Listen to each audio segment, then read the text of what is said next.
这是哪儿？我下水救人怎么到这儿了？二郎，这是家里最后的粮食了，你拿走我们可怎么办？关我屁事！我答应送陈花一根簪子，男子汉大丈夫必须说到做到。这是造的什么孽呀？这日子可咋过？原主你个败家玩意儿，为了舔女人，抢家里最后口粮换簪子，这事儿也干得出？荒年没粮，这真的会死人的。我操，这龟甲是我落水时摸到的那个，这是未卜而先知。今日运势平。小吉，小黑山南边山腰，一只迷路的兔子撞死在雪地中，5时之前去，或许会有所收获。中吉，小黑山南峰有数只狍子出没，带上猎弓，或许能有所收获。大凶，年迈的狼王被新狼王击败，放逐到小黑山北路。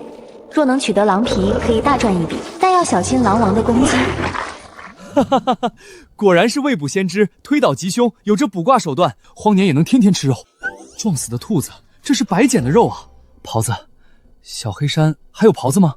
要是能打到，一只狍子的肉够吃好久，皮毛还能卖钱。可惜我不会射箭，还是去捡兔子吧，正适合现在的我。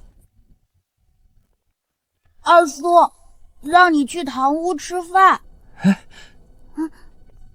这荒年家家户户都是野菜汤，算了，先去猎只兔子打打牙祭，验证一下占卜。没想到穿越过来第一件事就守株待兔，都是兔子脚印。看来这附近有一窝兔子，明天来做个陷阱，先去捡兔子再说。哦，还不小，今晚有肉吃了。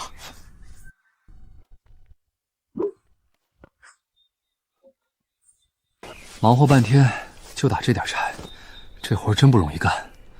不过原主一家对原主堪称溺爱，现在就由我来守护你这一家吧。江辰，真是你，你没事啊？竟然还上山打柴了。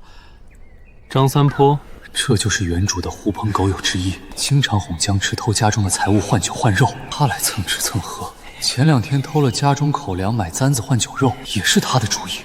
你这一身皮袄放在当铺，怕是得当出不少钱啊！今日天寒地冻，不如我们去城中吃酒暖暖身子。你这棉服也值个几十钱，不如先去卖了雇一壶酒来。你开什么玩笑？我家里可就这一件棉服了，当了我穿什么？不舍得卖就滚，别挡我路。兔子，好大一只兔子！江辰，你抓了只兔子，准备烤了还是炖了？你，哦，好大一只，怕有3斤多吧？正好你嫂子这2天病了，我拿回去给她补补身子。江辰，你干嘛呢？江辰，你干嘛呢？别跟我开这种玩笑。玩笑？那你给我笑一个，给我。一只兔子而已，至于吗？拿去拿去！江辰，我算是看错你了，亏我还拿你当兄弟，为了一只兔子跟我动刀。吃吃喝喝你一分不掏，整日想着占便宜，哄我卖家里的口粮，现在跟我说兄弟意义。那这样，我家口粮没了，把你家过冬的口粮分我一半，我们就还是兄弟。啊！滚！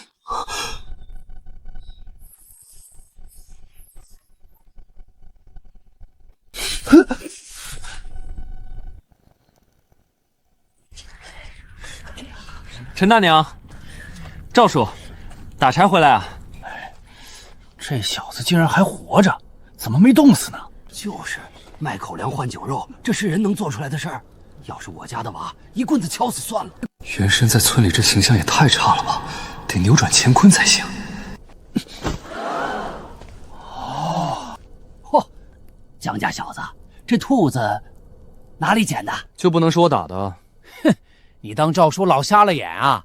打的和捡的分不清。赶紧回家吧，孙金梅带着陈花去了，看那架势是去退亲的。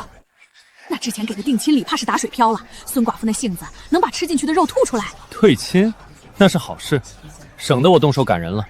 哼，20两聘礼，原主真是脑子进了水。这年头普通人家1年花销不过10两，我倒要看看这对母女哪来的底气狮子大开口。亲家母，你再考虑考虑，小陈真的变了，今早还上山打猎。打猎？怕是去偷鸡摸狗换酒喝吧？少废话，这亲今天必须退。亲家母，就这么退亲，对你家丫头名声也不好。成亲也可以，得加钱30两30两银子来，我做主把花儿嫁给你儿子。多少？30两银子，这是娶县城千金小姐的才有的聘礼吧？咱们哪拿得出？成，1年后我带着聘礼去提亲。爹，眼下荒年，填饱肚子都难，去哪儿弄30两？当初我嫁过来，一点聘礼没要，这些年各种贴补家里的。你少说2句。等开了春，我养好伤，进2亨山一趟，打2头野猪，再找些其他猎物，应该就够了。爹，你那身子骨进2亨山就是送死，实在不行卖2块地吧。卖一半，留一半，总归是饿不死的。饿不死，饿不死！老娘现在就要饿死了。对，就是买地，要的就是你们的地。小陈回来了，运气不错，顺手打了个大家伙。兔子，好肥的兔子！亲家母，你好好瞧瞧，我家小二如今真的浪子回头，大冬天都能进山打到这么肥的兔子。江晨，你答应给我买的簪子啥时候送来？只要簪子到手，我就陪你在村里走一圈，让所有人都知道我是你媳妇儿。还惦记簪子，为了讨好你，家里过冬口粮都被偷去卖了，如今还要30两聘礼，这不是吃人吗？你少说2句。30两，也不撒泡尿照照？就你女儿这副长相，3两银子我都嫌贵。小二，你胡说八道什么？江晨，你什么意思？我家花儿貌美乖巧，30两聘礼都是便宜你们，不想娶就直说，别在这辱我女儿名声。貌美乖巧，天天撺掇我变卖家里口粮，掏空家底给她买首饰，好吃懒做，贪慕虚荣，这叫乖巧？就算如此，你往日就是村里出了名的泼皮无赖，除了我家花儿，谁肯嫁你？30两，少1分都不行。当初说好20两，定亲礼5两银子，我家1分不少给了你。如今你们坐地起价，贪心讹人，就你这女儿，现在倒贴我都不要。你敢退亲？退了亲，你这辈子都别想再娶。而且定亲礼我1分不退。定亲礼少1钱都不行。以前为了我家花儿掏空家底都愿意，如今捡只兔子就敢翻脸不认人，果然是改不了的泼皮本性。你刚刚叫我什么？泼皮？当众辱我名声，真当我江晨好欺负？你还想行凶不成？小二，别冲动，有话好好说，别动刀动枪的。爹，这对母女贪得无厌，把我们江家当冤大头宰。今日我就把话撂这儿，这门亲事彻底作废。定亲礼明日申时之前必须送来，往后别再来纠缠我们江家，还不快滚！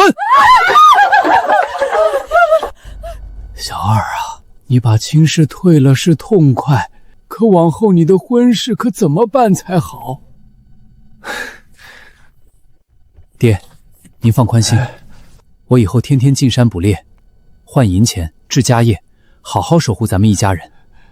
一定找个贤惠善良、懂顾家、不贪慕虚荣的好儿媳。这小子这是动了一夜，开窍了。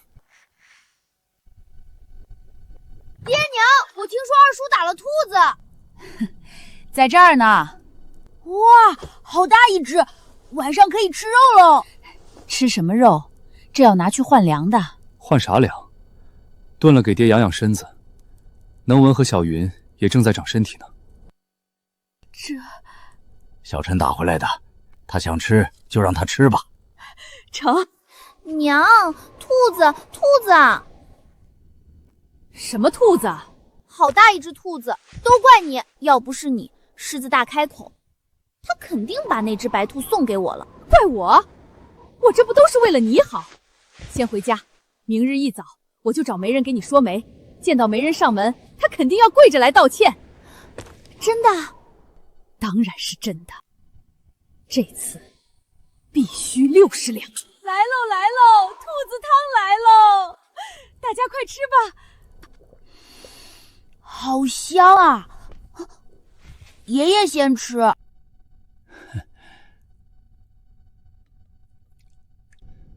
爹，您伤还没好，多吃点。哥嫂子，你们最辛苦，多吃点。不用，我喝点汤就行。嫂子，吃吧，明天还有呢。这个谁啊？我。等等，之前谁说我坏的？二叔最好了，二叔最好了。小云天天给家里干活，也辛苦，吃个最大的。谢谢二叔。吃吧吃吧，不过还有，这变化太快，他们适应不了。行了，剩下的就全是我的了。这泼皮人设也不能崩太快啊。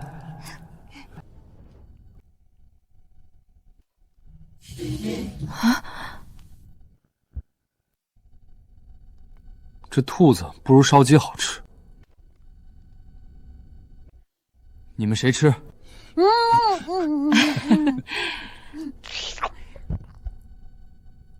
二叔，兔肉真好吃。以后二叔让你天天吃肉，天天。真的吗？天天就好。一家人在一起的感觉真好，有我在，一定让你们衣食无忧，天天吃肉。他爹，小陈好像真的变了一点啊。当然变了，以前他要是捡到兔子，肯定拿去卖了。你没看见他分肉的时候，爹都擦眼睛了。是变了，变得太突然，我反倒有点怕。你说老二会不会想把爹哄开心了，回头就去要田契？现在家里值钱的就剩那几块田了。瞎说什么？小陈不是这种人。就是二叔是好人，肯定不会这么干啊！死丫头，一只兔腿就把你收买了。我说你要不去看看，爹要是真糊涂了，你也好劝两句。劝什么？那都是爹的田，就算给了小陈，我能说什么？睡觉。爹，这就是家里的田契，给你哥哥嫂子留2亩，其他的你就拿去吧。跟陈花好好说说，我看那姑娘也挺看重你的，哄一哄就好了。穿越前我都没当过舔狗，穿越后去当舔狗，那不是白穿越了吗？爹，你想什么呢？我不是来要田契的，我是想学学怎么布陷阱就能抓兔子的那种。你来就是为了学怎么布置陷阱？对，我今天捡到兔子的地方，发现了一个兔子洞，想试试在旁边布置陷阱，能不能抓到兔子。原来你小子打的是这个主意，要真是没荒废的兔子洞，倒是可行，还是明天早上再说吧。这夜晚点着油灯费钱。还有射箭，爹也教我吧，能带着弓游街，那才叫威风呢。小子竟然主动要求学射箭，虽然只是觉得猎户很威风，但只要一步步来，未必不能将其引入正途。教，爹明天就教。那爹早点歇歇，我先回去了。还好我来了，要还是原主，怕是过不了多久家就败光了。今天有肉吃吗？用昨天的骨头炖的汤煮了野菜糊糊，香得很。爹的伤还没好，2个小家伙要长身体，每天吃这个肯定不行，还是得多打点猎物，换钱挣点细粮才行。爹，昨天二郎去你房间干啥了？我看你们还点了灯。他说捡那只兔子的时候，发现旁边有个兔子洞，让我教教他怎么做陷阱。就这？兔子，二叔你还要去抓兔子吗？要不要我跟你一起去，顺便打柴？别跟着我。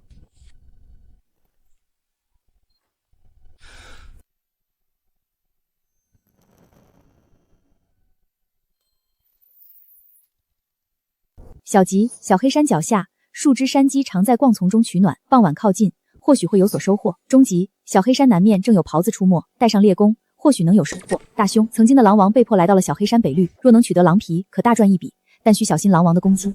看来狍子和狼王都没走啊。虽然狼王皮毛能卖个几10两银子，但现在还是这种不需要任何技巧的捕猎最适合我。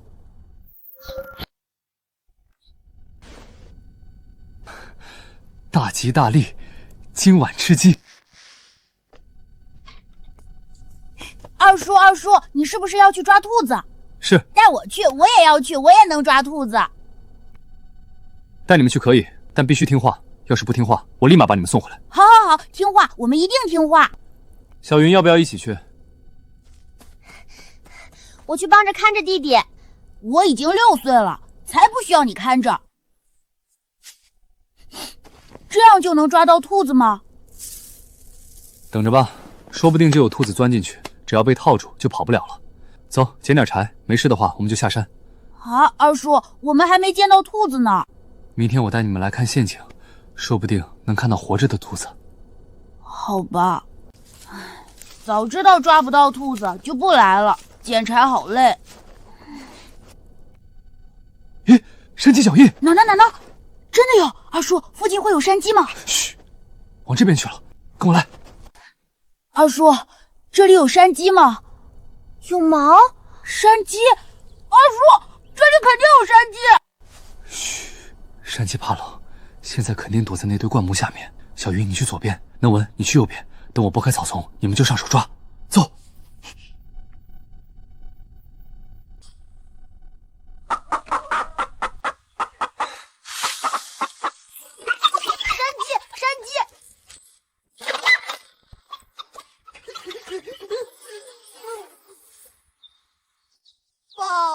饱了。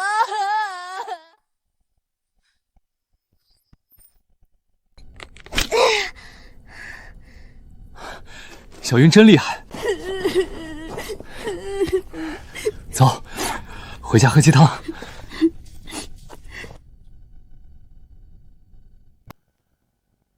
这叫恶人自有恶人磨，太痛快了。什么事儿这么开心？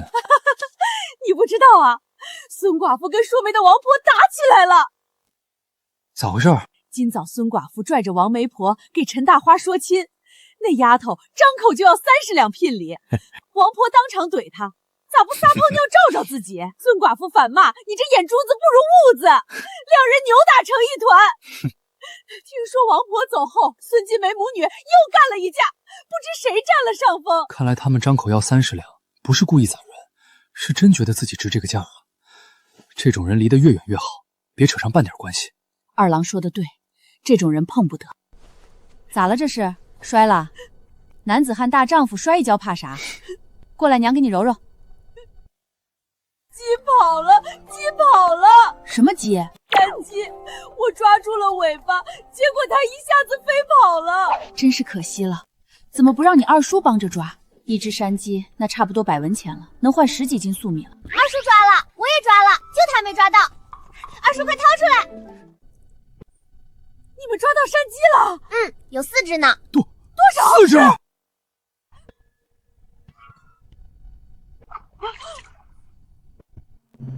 我的天，这么大！真有4只！二郎，这山鸡你们怎么抓到的？二叔可厉害了！我们下山时，他看到山鸡脚印，就跟着脚印去了山坳。那山坳里有一群山鸡在躲着，我们直接扑上去抓的。二叔一个人抓了3只，我抓了1只。二郎，这山鸡你准备怎么办？吃啊，还能怎么办？晚上先炖1只，喝汤，明天再炒1只，吃肉。这灾荒时节，哪有人一天舍得吃1只鸡的？二弟，家里没粮了。那剩下2只你们处理吧，反正我们仨抓的，我们要吃2只。那成，2只也能换20多斤粟米呢，够吃一阵子了。打猎可不是靠运气就成的，别太得意了。明白。嫂子，挑1只最肥的炖了，给爹补补身子。好嘞。爹，等我学会射箭，天天上山打猎，让你顿顿吃肉。德行。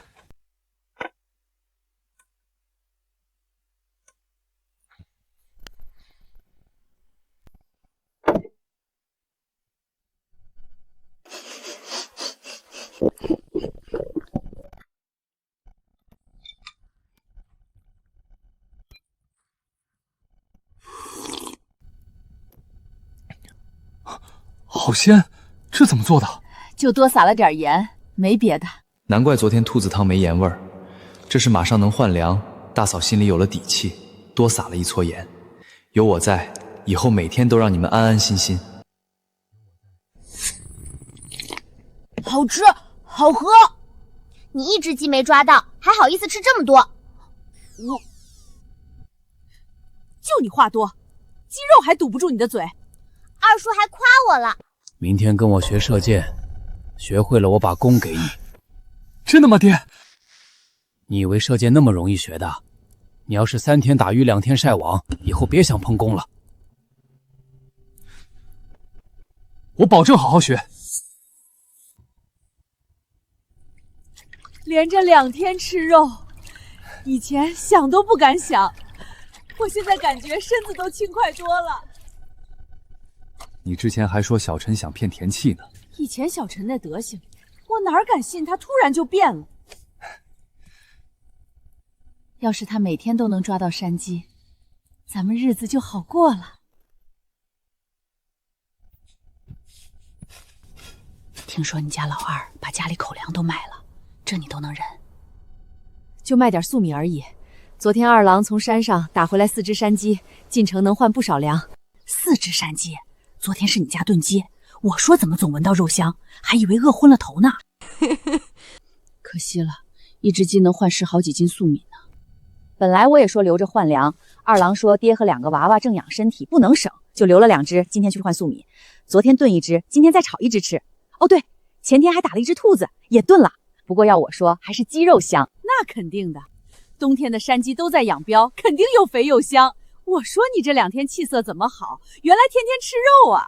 主要是我们家二郎有本事，我跟着沾光罢了。是啊，没想到那泼小陈还有这本事。那是，我们家二郎本事大着呢。今天跟着老爷子学射箭，这学会了以后，家里肯定不愁肉吃。胳膊别绷那么紧，用背的力，沉肩坠肘，腰要像开春的柳条，看着软，实则有韧劲儿。夹好，别掉了。低了，盯住眼神，看着这树疤，这就是猎物的眼睛，看着它，直到在你眼里大如磨盘。这小子竟有这等剑术天赋，果然是继承了我啊！不错，第1次射箭就能射中，多练练，应该能有我几分本事。到时候你就可以出去耍威风了。好，每次拉完箭都要揉搓肩膀，打猎回家最好泡个热水澡，否则年纪大了会留暗伤。爹，等我练好剑，我天天猎肉给你吃。这小子力道这么大。下一个练灵动。猎物是活的，所以你的眼睛也要活。盯着罐口，我往旁边扔石子，你眼珠跟着石子，但不能脱离罐口，期间手不能动，弓不能晃。再来，准备试一次。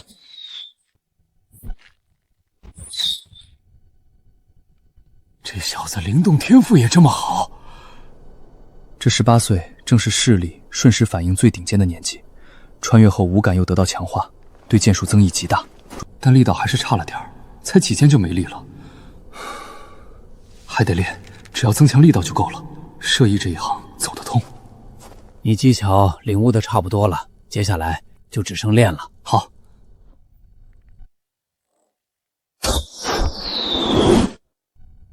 给你了，好好对它，每天记得用松浆擦1遍。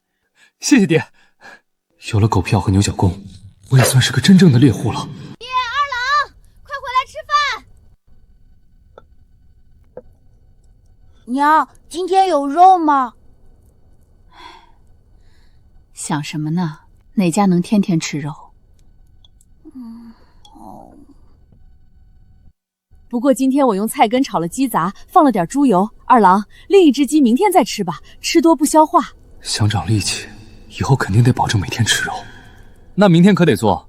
嫂子，你是知道我的，我要是口淡了，什么都做得出来。爹把本事都教我了，以后我可不止猎山鸡了。现在学会了射箭，是时候打只狍子拿上餐桌了。命星山明。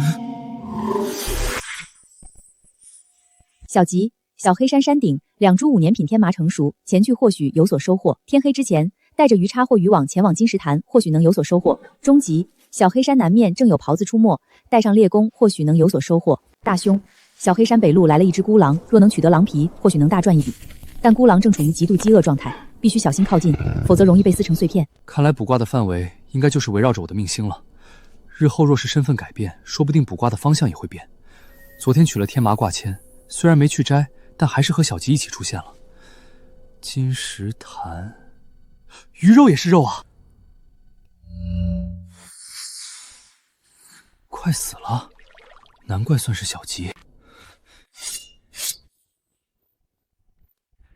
今天的计划就是采天麻、捉鱼。二郎，上山去。上山去看看，能不能再搞点肉。这是野菜和粟米搓一团子，我淋了点鸡油，带着饿了吃。谢谢嫂子，我今天可能回得晚点，吃饭不用等我。还会说谢谢了，真是变了。又上山去，这泼皮真感性了。你可小声点儿，孙寡妇就是叫了他一声泼皮，被他追着砍呢。本就是个……小陈啊，上山打猎。陈叔，你家是不是还有2只鸡？哈哈，叔说着玩呢，你别在意。这泼皮的人设还挺好用。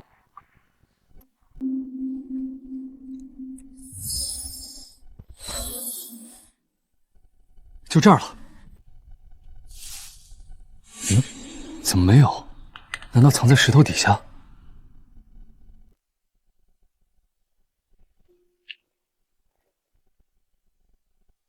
天麻须与朽木菌类共生，看来就在这儿了。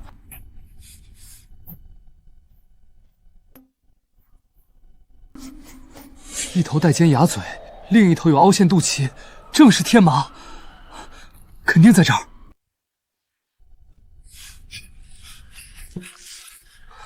5年生的天麻，应该能值些钱吧？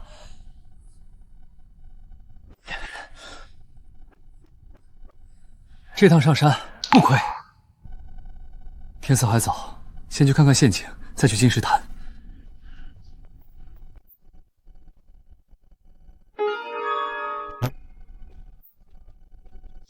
咦，松鼠声音。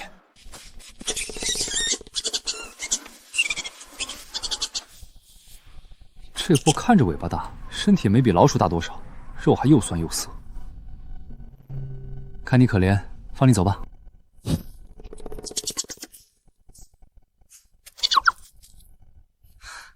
原来你家在这儿。这小松鼠个子不大，倒挺能藏的。饶你一命，当然得拿些买命钱。坚果这东西虽然不算荤，但全是油脂。榨油出来煎鱼做个汤，这个不错，正好当鱼叉。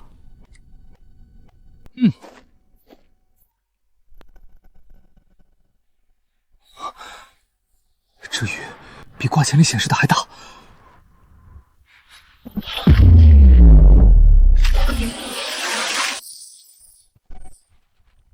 这鱼怕得有14、15斤吧？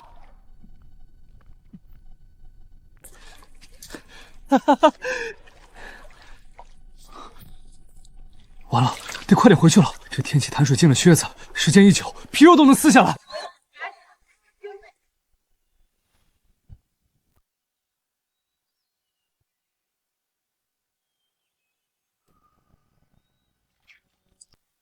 好大的鱼！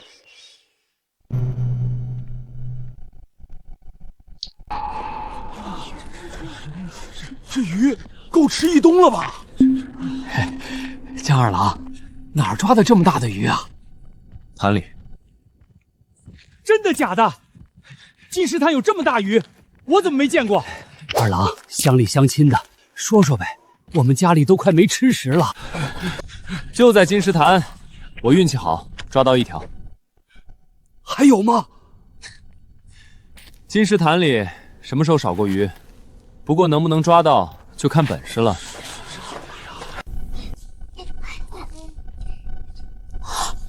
二叔，我帮你拿。不用，赶紧回去，让你娘烧一盆热水。好，我这就去。这小子运气这么好，这是为了捕鱼掉河里了。这天气，在外面时间长，脚不冻伤也得掉层皮吧。江辰兄弟，真是好大一条鱼啊！一边去！几天没见，怎么这么生分？你这腰上揣的是什么？别又捡了一只兔子吧？我就问问，你打人干嘛？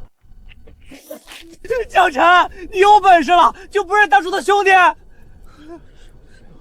这是把之前撒泼耍赖的手段用到我身上了。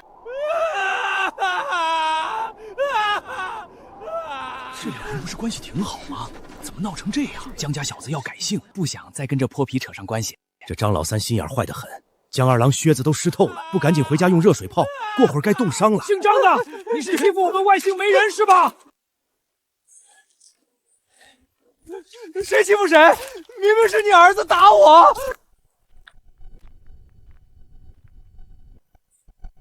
别拿泼皮那一套对付我！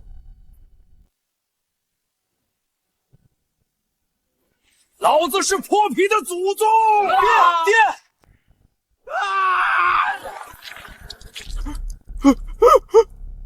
老子杀的人比你杀的鸡都多，跟我玩泼皮无赖这套，给我滚！尿了！真的假的？这么大人还尿裤子了？这老江头还是狠啊！刚刚差点打死人吧？走，回家。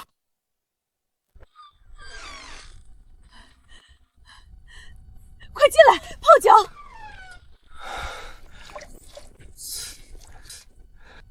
冻成这样，不能直接泡，先搓热了再说。哼，老子给你摁脚，你还不好意思起来？爹，我这不是怕遭雷劈吗？哼，雷要是想劈你，早就劈死你了。前世从没体会过家的感觉，反倒穿越之后，老爹和兄嫂让我有了家的体验。老爹，兄嫂，我一定会好好守护你们。冬天抓鱼，你简直是太疯了！金石潭那边稍有不慎，可就真的没命了。爹，我有分寸，我就是路过时看到一条草鱼翻着白肚，才用鱼叉插起来的。你小子，以后冬天就不要去水边了，金石潭水深得很，掉进去没人救得了你。知道。为了你们，我也得好好活着。不过那潭水里的鱼看着可不少，要是上冻了，不知道能不能凿开冰层，等鱼儿出来透气，大捞一窝。这鱼可真不小，就是这鱼肉太费油，没油的话煮出来不算好吃。还有这个，这么多的松子，哪儿捡的？找了个松鼠窝掏的。我看看，我看看，娘，炒着吃吗？你都吃多少好东西了，还吃？留2把给他们，其他的换油。成，你们歇着，我再去炖个鱼汤，晚点吃饭。你小子今天真是搞了不少好东西啊！我可能天生适合当猎户。爹，今天我在山上碰到个脚印，你看看是什么猎物？狍子，是狍子的脚印。可惜了，我现在上不了山，不然猎了这个冬天就好过了。爹，我想试试。你才没学会走呢，就想跑了？就当练剑了呗，反正每天空练也没用。试试可以，我正好给你讲讲怎么猎狍子。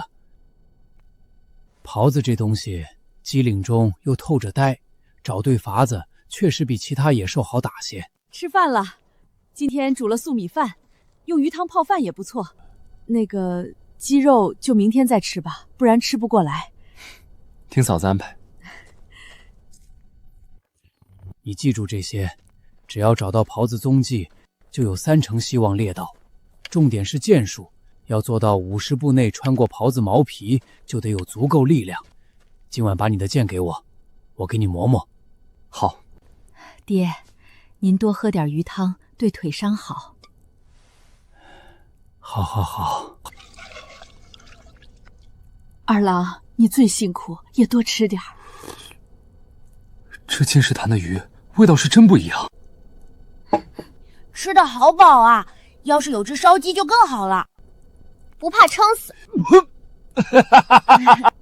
二叔，有人找。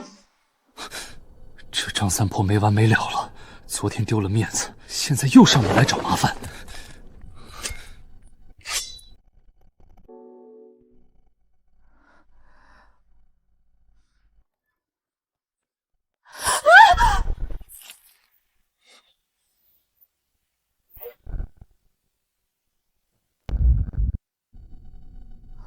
放开！你想干什么？没事儿，就出来看看谁找我。出来看看都要拎着柴刀，果然传闻都是真的。二郎，莫要冲动。咋回事？这是？我以为是那泼皮找麻烦，没想到。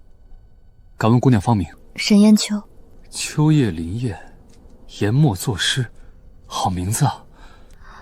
没想到传言中的泼皮还能说出这种话来。二郎这是城里去多了，说话跟戏台上似的。沈家丫头啊，你这大早上来是有什么事儿吗？我听说，抓了一条鱼。我爹爹最近生病，想换些鱼肉炖汤，给他补补身子。这是2斤粟米，能换点鱼尾巴附近的肉就行。原来是换鱼肉啊，可鱼尾巴哪有多少肉，还全是刺，正好我才把鱼头剁了下来，炖汤最适合不过。多谢婶子，我家粟米不多了，给钱可以吗？嗨，一个村儿的，计较这些干啥？来，进屋来，我给你拿。会有这么可怕吗？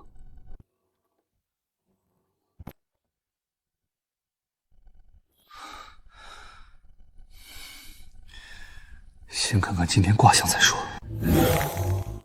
今日运势小凶，小凶，小黑山侧峰山腰，一只白狐正在捕猎，现在前去可以寻到踪迹，带上猎弓可能会有所收获，但大雪天上山可能会遇到危险。小凶，小黑山南面正有狍子出没，带上猎弓可能有所收获，但大雪天上山可能会遇到危险。大凶，小黑山北路来了一只孤狼，若能取得狼皮，或许能大赚一笔，但孤狼正处于极度饥饿状态，必须小心靠近，否则容易被撕成碎片。好家伙，3凶前，这是不宜出门啊！是因为这大雪吗？那就只能休息1天了。婶子，这太多了，上面还带着好些肉呢。让你拿着就拿着，一个村的，客气什么？可这实在太多了。主要是婶子也有事求你。江家嫂子这是要给我和泼皮说媒，怎么办？我怎么拒绝？我家那孩子江能文。咋了娘？就是他爹给取名叫江能文，盼着他以后能读书写字，可到现在还没读过书。明年开春，我想把他送到沈先生那里读书。我这都想些什么呢？沈姑娘放心，等明年开春孩子去的时候，肯定还会教束修。对，就是学费嘛，反正就是这码事儿，你看行不？当然可以，这孩子也到了该读书写字的年纪了。我不要读书，我不要读。行，那这事儿就这么定了。二郎，这大雪天的，你把沈姑娘送回去。不用麻烦了。没事儿，正好我也准备出门，顺路。我给你拎着吧。你怕我？我没有，只是觉得你跟传言中的不一样。传言中我是什么样的？泼皮无赖，这都是他们说的，我可没这么说。那实际呢？有点凶，但知理，还会打猎，是个有本事的人。在这村子里，会打猎的确算有本事。我感觉你其实挺适合读书的，你说的话，那些都是从戏台上听来的。能记住这些，已经很厉害了。原来陈大花他们家的祖宅被沈家妇女买了。我到了，谢谢你送我回来。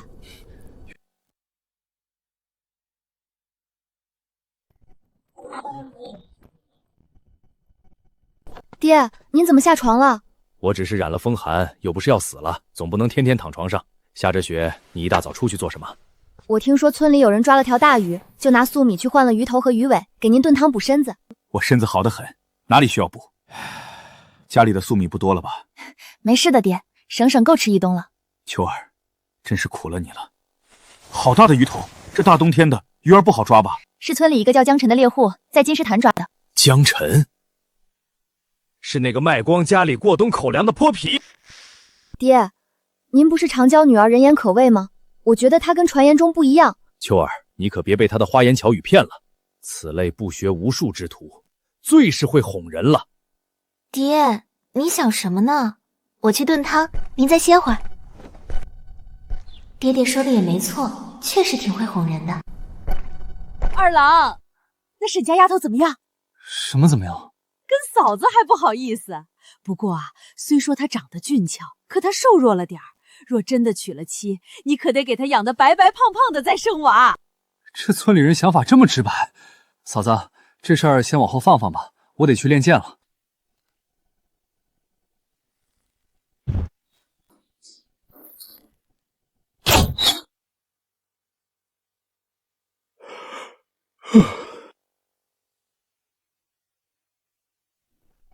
小吉，金石坛上结起冰层，若是能敲破冰层，或许能有一些额外收获。小黑山南面正有桃子出没，带上猎弓，或许能有所收获。但积雪未化，赶路或许有些困难。狼王已数日未进食，若能取得狼皮，或许能大赚一笔，但需小心他的临死反应。又是金石潭砸冰捕鱼，这大雪天，万一栽个跟头，怕是有命补没命吃啊！这几天的雪是没白下，袍子也变成了小吉，还有这狼王也饿得从大胸变成中胸，再饿几天，我是不是就能白捡一张狼皮？不过现在还是猎袍子靠谱，竟然是3只，今天就是我江辰猎袍子的日子。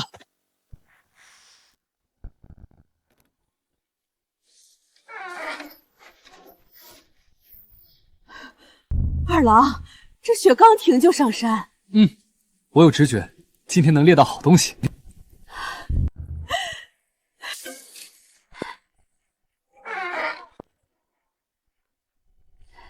带点吃的，山上冷，吃饱了暖和。好的，嫂子，别等我吃饭了。二郎，注意安全，早点回来。哎，知道了。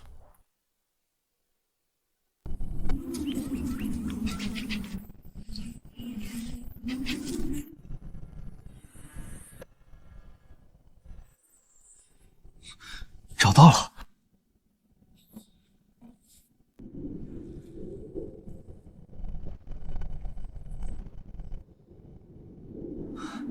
就这儿了。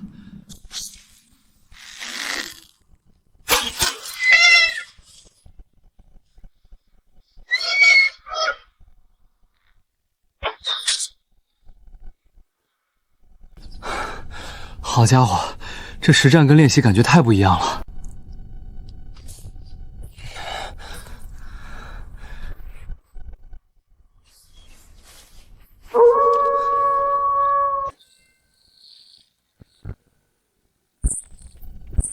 我去，这小黑山的老狼王竟然跑到南边来了。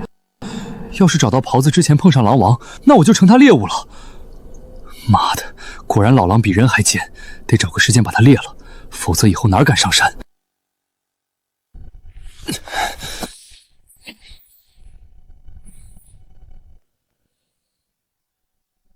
这货竟然敢把我当成猎物，唯有杀了你，才能一泄我心头火。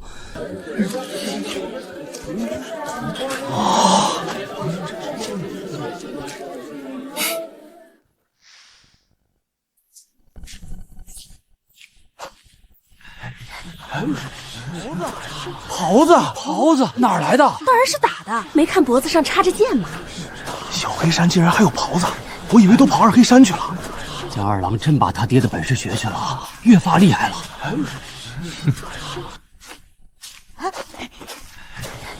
二叔，二叔，让你爹来接我，累死了。好。爹，二叔打了只袍子。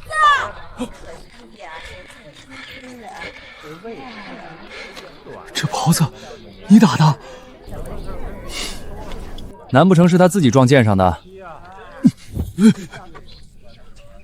晚上吃烤狍子肉，让嫂子多撒点盐。江二郎，狍子肉卖吗？对呀，卖一点吧，让我们也尝尝鲜。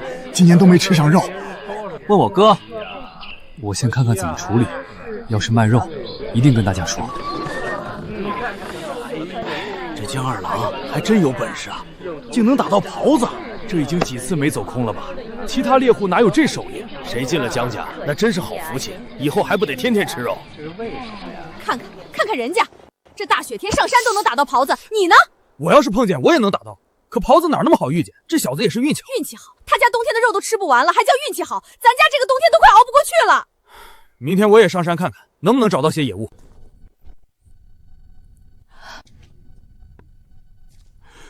你怎么找到袍子的？运气好而已。打猎运气确实重要。明日拿城里卖了，你还没娶妻，卖的钱你留一半，剩下买粟米，应该够吃一冬。不成，咱们吃肉，留一半，剩下的在村里卖了吧。留一半，一半得有20多斤肉，吃到什么时候去？以后中午、晚上都要有肉，一天按1斤肉的标准吧。什么？一天吃1斤肉？咱们什么家底儿啊？敢这么造？寻常人家1月吃1次肉就不错了，咱家里10日吃1次如何？李正他们家也就这个标准了。你放心，卖袍子的银子给你留着，日后娶妻用得上。看来好人不好当啊！打了不吃，那我打猎干什么？不如继续当泼皮算了。好，按你说的来，按你说的来。我就说卖钱哪有吃到肚子里实在。都依你，不过这袍子我可不会弄。我来，这剥袍子皮可是门手艺，破了就卖不上价了。爹，你的腿……哼，你看，好的差不多了。二叔，这袍子肉太好吃了，少吃点，别把肚子撑破了。趁着大雪还没完全封堵道路，得去县里一趟，把双生天麻卖掉，再买些精米精面回来。天天吃粟米，实在有些熬人，还得试试离了3山村，卜卦的结果是否会有所不同。明天我去趟县城。你又要去城里？上次去县里把家里过冬口粮卖了，这再去城里被花花世界迷了眼，变回以前那副样子，可怎么办？我去卖了袍子皮，还有兔子，顺便把粟米换回来。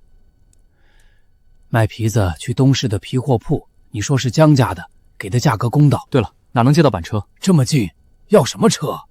我还得扛着粟米回来呢。你等会儿去李正家去招呼一声，他家有驴车，拿上2斤袍子肉去，他应该借你。你会赶车？不会。让你大哥大嫂跟你一起吧，正好把过冬的东西买齐，再下2场雪就彻底封山了。也好，那就辛苦大哥大嫂了。陈叔，在吗？江晨，你来干什么？这语气是和原主有过节。哈哈哈，陈大哥，我这不刚打了袍子，给你们送点肉来。你运气真不错。江家二郎啊，进来坐。你有心了，打了袍子还想着送点来，坐会儿喝杯热水。陈叔，我就不做了，今天来主要想借您家的驴子用1天，明天进城一趟。可以。要板车吗？要的，回来可能要少买些东西。我让玉堂把车套好，明天一早你过来取就是。谢谢陈叔，那我先回去了。爹，你借他车干嘛？这冬天路多难走，伤到驴子咋办？你收下了，我能不借？要不是他突然开操了，江家那几块水田明年就该是咱家的了。急什么？我就不信他运气能一直这么好，而且就他这么败家，多少家产也不够败的。等着吧，我一定把江家那2块最肥沃的地拿过来。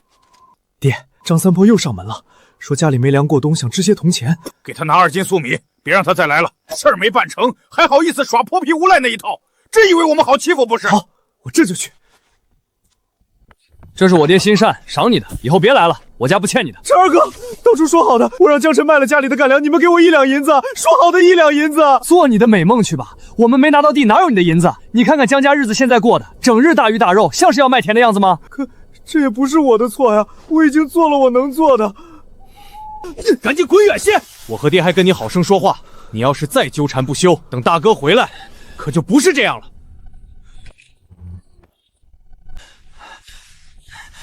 江晨，你为什么不死？我明明临走时解开你身上的口子，你为什么没冻死在路上？都是你不死，我才落到这步田地。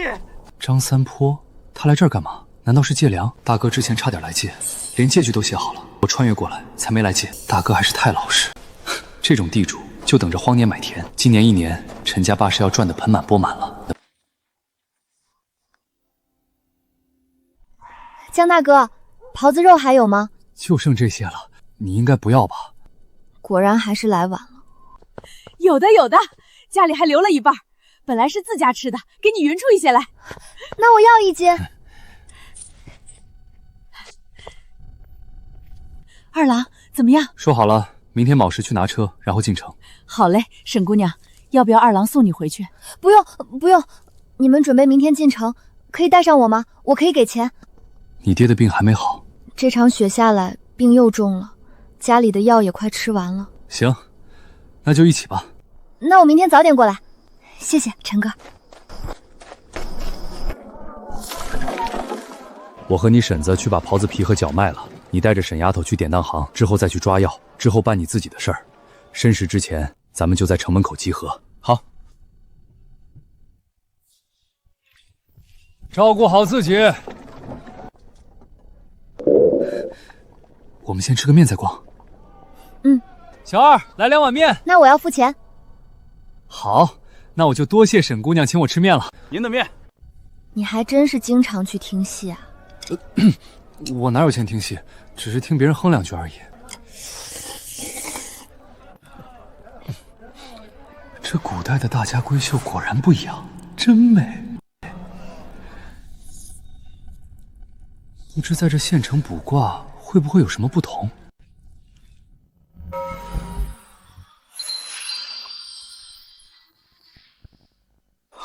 果然有变化，内容和在山里完全不同。今日运势评：小吉，东市摊贩，有人正在售卖药材，其中缠杂一根不为人知的野山参。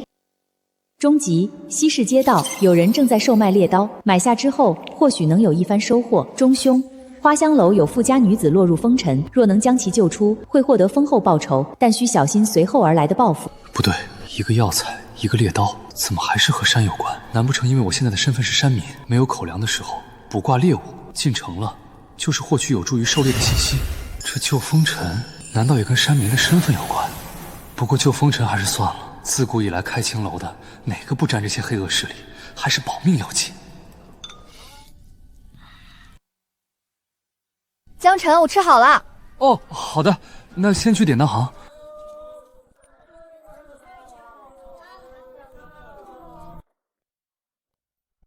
两位当些什么？我们春风典当行金银铜铁锅碗布衣都收。难怪这2天一直带着这簪子，怕是舍不得典当，想多带几天。银胎花枝摇，翠色飞边，珠坠缺损，玛瑙开裂。你胡说！我这明明是好的，拿过来，我不倒了。这只是行话，行话，两位别介意，我也不多说了。若是真想卖，我给你个实价，3两银子，当期6月，如何？这簪子竟然值3两银子，3只袍子的价钱了。看来沈朗妇女以前的身份不简单啊。低了。那5两银子，这是最高价了。8两。不然我就换一家当铺。得嘞，8两。操，还是要少了。谢谢你。谢我干嘛？若不是你在，我怕是卖不到这个数。光说谢可没什么诚意。那我请你吃羊肉面，怎么样？当然可以，不过我今天吃太饱了，下次吧。这小姑娘防御太低了。斗一斗就脸红，那就下次。我们接下来去哪儿？药铺在东市，那就先在西市逛逛吧。好，我还是第一次和爹爹之外的人来县城呢。这就破刀2两银子，你想钱想疯了吧？就是，这哪里的骗子？怎么跑到永年县行骗来了？刀，这就找到了。卖什么呢？卖刀，看看。怎么锈成这样？祖上留下来的刀放得太久，就锈成这样了。多少钱？要不是锈成这样，怕是早被当铺收了，也不会在路边摆摊了。 2两银子，这么把破刀，还真想卖2两，2文钱都嫌多了。凭什么值这个价？我爹说这是把宝刀，我觉得它该值这个价。不是冬天实在熬不过去，我娘子卧病在床，我也不会拿出来卖。最低1两半，光抓药就要1两银子，我还得买些粟米过冬。我以为卜卦指引的怎么也是把宝刀，没成想这般模样，这也能叫终极？你祖上就留了这一把刀？是啊。当初是我爹亲手连盒子带刀交给我的，之后家业衰败，我也没时间日日保养。再打开时，没曾想竟修成这样。我再转转，申时之前会再来一趟。最低真的就1两半了，不然我们家真过不了这个冬。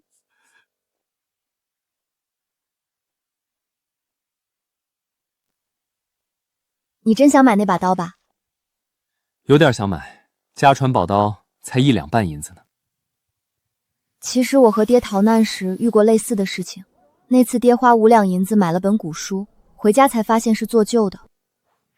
你真想买的话，我可以借你银子。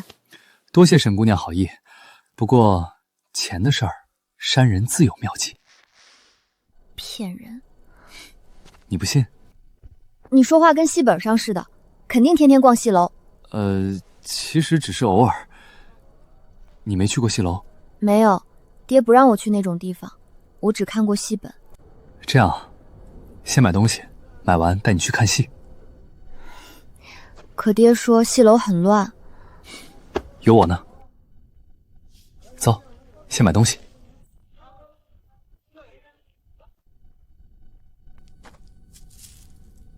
桔梗怎么卖？10个铜钱1斤，来1斤。秋天晒的，现在正合用。这条街上竟有4家卖桔梗的，看来还是得靠挂签了。小吉，东市摊贩，有人正在售卖桔梗，其中掺杂着一根野山参。走，去刚才那边。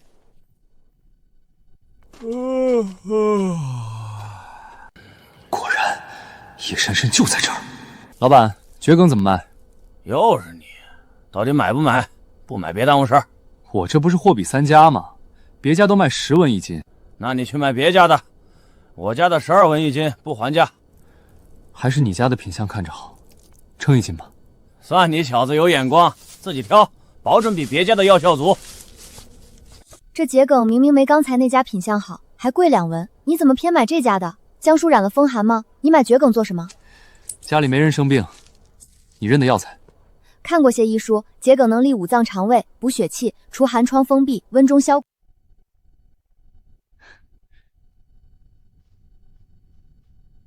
看看哪株不一样？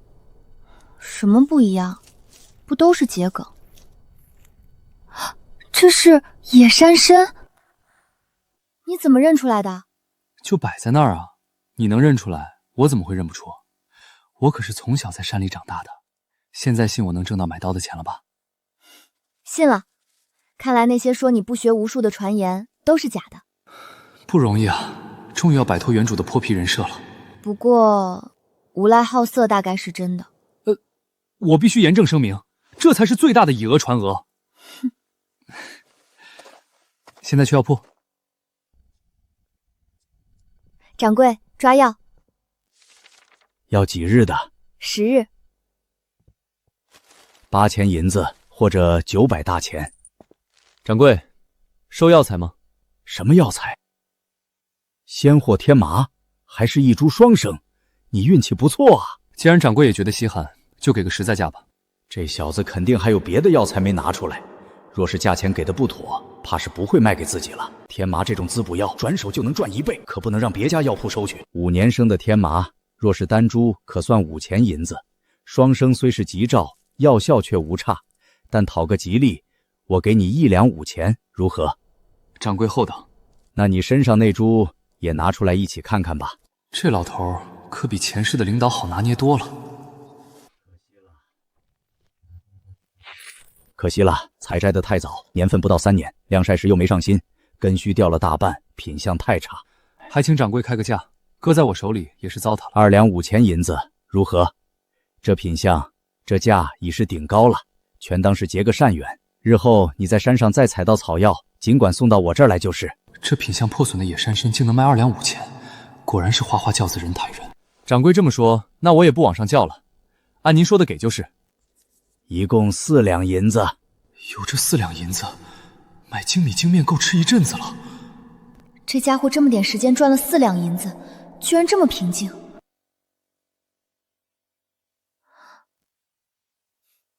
走，先去把刀买了，然后看戏去，我请客。好，看戏。身怀这种静气的人，怎么会被当成泼皮呢？可这终究是一把绣刀，能是家传宝物，肯定有啥秘密，否则不至于传这么久。挂签显示中级，起码也是一只袍子的价格。反正有挂香之意，肯定不会亏的。也可能那男人说的是假话呢。买都买了，回头再说，先进去看戏。两位看戏，里边走。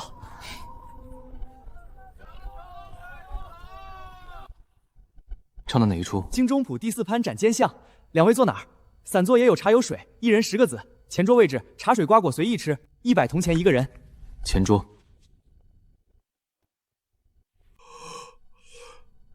这有什么好激动的？山好，你有一手汗。你混蛋！我去，这么厉害吗？真的冒烟？完了，好像真的有点生气了。不过生气的样子也怪好看的。那个，还看吗？还有下一出呢，还看吗？不看了，回家。登徒子。戏好看吗？下次来还带你看，好不好？再加把火，应该能拿下了。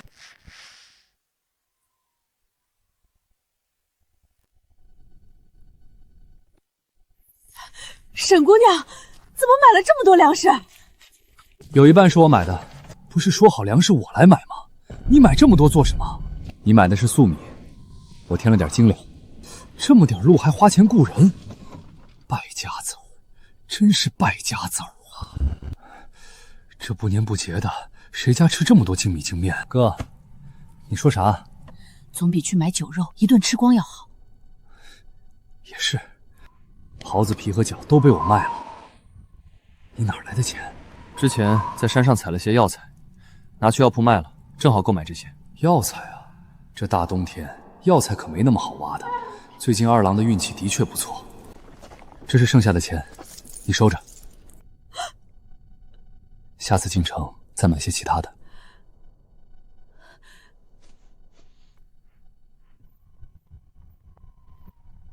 先去沈家吧，把粮食放下。好。来，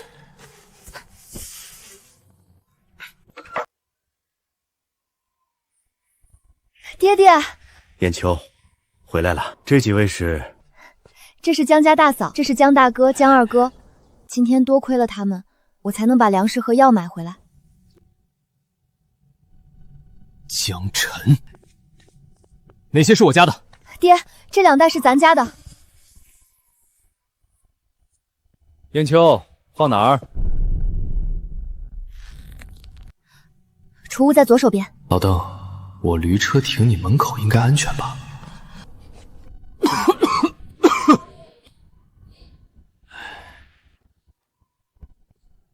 沈先生，那我们先回去了，不送。今天多谢江大哥、江大嫂，赶紧回去吧。哎，还有我呢，给我进来！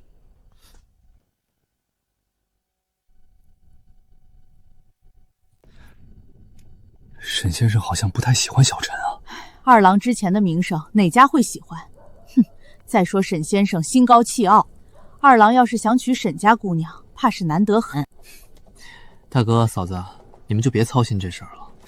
说什么呢？我是你大哥，你的终身大事我能不操心？要么就换一家姑娘，你现在有本事，说亲也没之前那么难了。还不回家？爹，二叔，喵！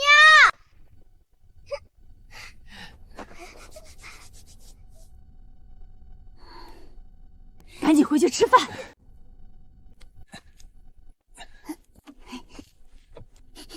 是什么这么香？烧鸡放在车后面呢。烧鸡，回家吃烧鸡。先吃这个。二郎，有钱也得省着花，这烧鸡也太贵了。没事儿，给孩子吃嘛。大哥嫂子，你们也吃一块。马上到家吃饭了，我不吃。吃，不吃全被这臭小子造光了。哈哈，就是这个理。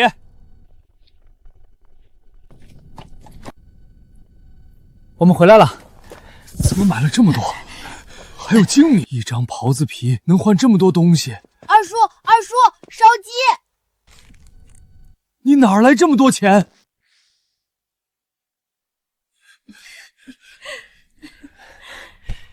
您别多问了，吃就行了。嫂子，晚上用精米煮干饭，还有狍子肉、烧鸡，再弄个素的，咱家吃顿好的。你呀你，哪顿吃的差了？还非要特意吃好的，谁家敢这么过日子的？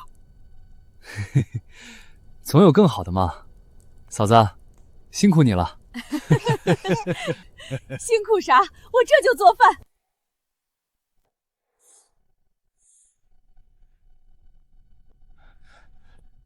这啥玩意儿？哪儿来的锈成这样的刀？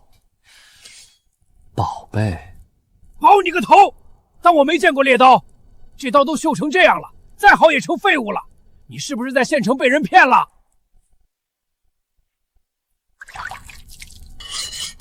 别这么磨，刀都锈成这样，你这么用力会断的。要是断了，就说明它不是宝贝，这就断了。我就说这锈刀不可能是宝贝。嘿，你还不信你老子打猎几十年的眼光？多少钱买的？1两5钱。什么？你说啥？花了1两5钱银子买的。难道就因为没取挂签，想自己赌一把，然后输了彻底？重疾并不是刀，而是其他的东西。你个败家子！1500文够一家6口过整个冬天了，现在咔一下没了。你呀你，被人骗了都不知道。是不是说什么家传宝贝一刀难求？我跟你说，这全是做旧的。这刀的材料根本不是好铁，哪能打出宝刀？这盒子也没什么特别的。这盒子看着倒不错，像是香樟木的，值个1、200文。这些骗子倒是够下本的。难道盒子才是宝贝？作孽呀，作孽呀！果然，真正的宝贝在匣子里。这卦象竟然提示我买刀，实在缺德。奔雷拳、拳法、武功，银板。这块银板起码3两重吧？这趟真是捡了个大漏。我就说这是宝贝吧。射术加拳法要是都有所成，日后上山打猎也更有把握了。是宝贝，是宝贝。这3两银子够你娶亲的花费了。爹，宝贝不是银板，是上面的字。这上面记载了一门武学。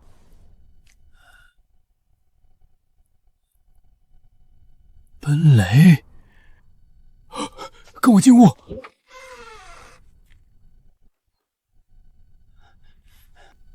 奔雷拳6式装功9式打法，是武学，果然是武学功法。大运啊，真是大运啊！难道我江家真要在你手上兴旺起来？爹，这世上真有武功？自然有，那些名门大族哪家没有家传武艺？只要家里有门武学传承，不管强弱，都能在一方称雄了。这是你得来的，该由你处置。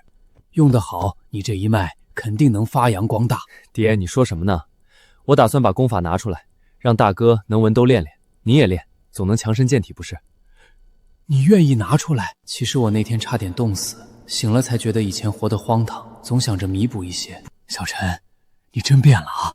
好，不过练武之人每日要食1斤肉，家里就半只狍子了。要不还是你先一个人练着。我能占卜吉凶，背靠3山。没事，爹，封山前我多上山几趟就是了。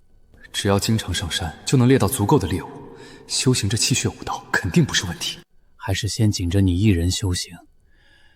开春后我跟你一起上山，有了足够的猎物，让你先有所成，再让你大哥和能文修行。好。爹，小陈出来吃饭了。来了。既然这样，这事儿就别告诉你大哥，在你有所成前，知道的人越少越好。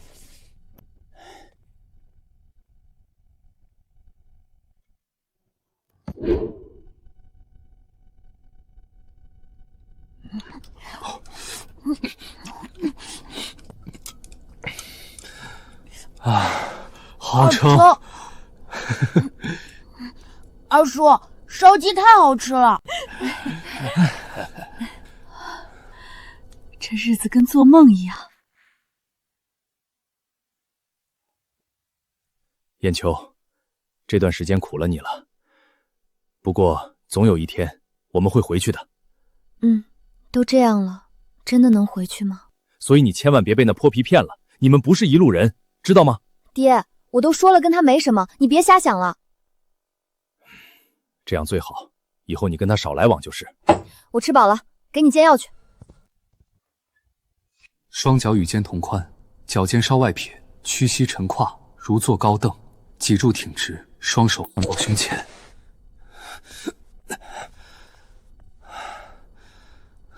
练武果然不是那么容易，吃那么多，本来足够我撑到明天早上的，没想到战盘3次就已经消耗殆尽了。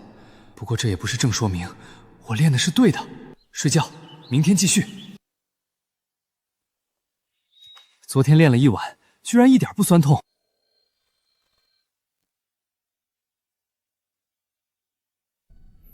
命星，山民。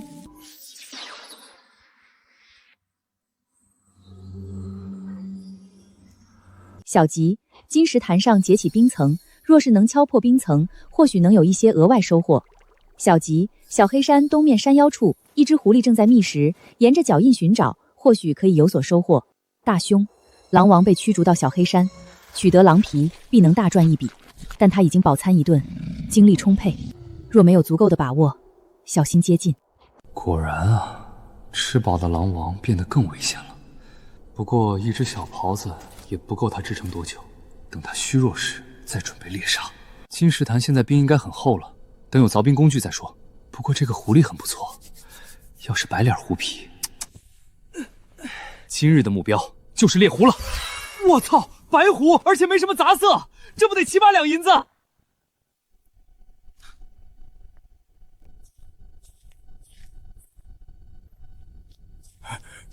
江二郎，上山去啊！陈叔啊，你怎么也上山了？还不是因为你小子打了只袍子，我家那娘们儿非说我在家躺着吃白饭，不如也上山试试。可这大冬天的，哪里能打到猎物啊？这时候上山不就是碰碰运气？说不定陈叔运气好，今日能见个大红呢。二郎，不如我们结伴，叔给你打打下手，有什么猎物你先挑就是了。还是算了，我就随便转转，估计跟陈叔你走不到一路去。我先上山去了，祝陈叔你上山见红。实在不行，只能打些斑鸠了。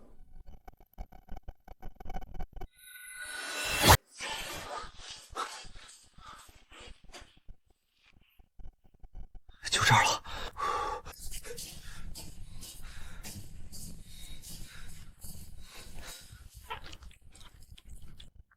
好皮子。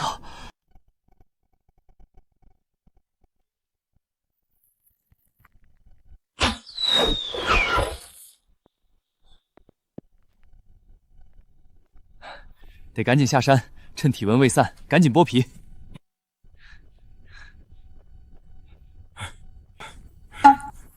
二郎，怎么这么快就下去了？见红了吗？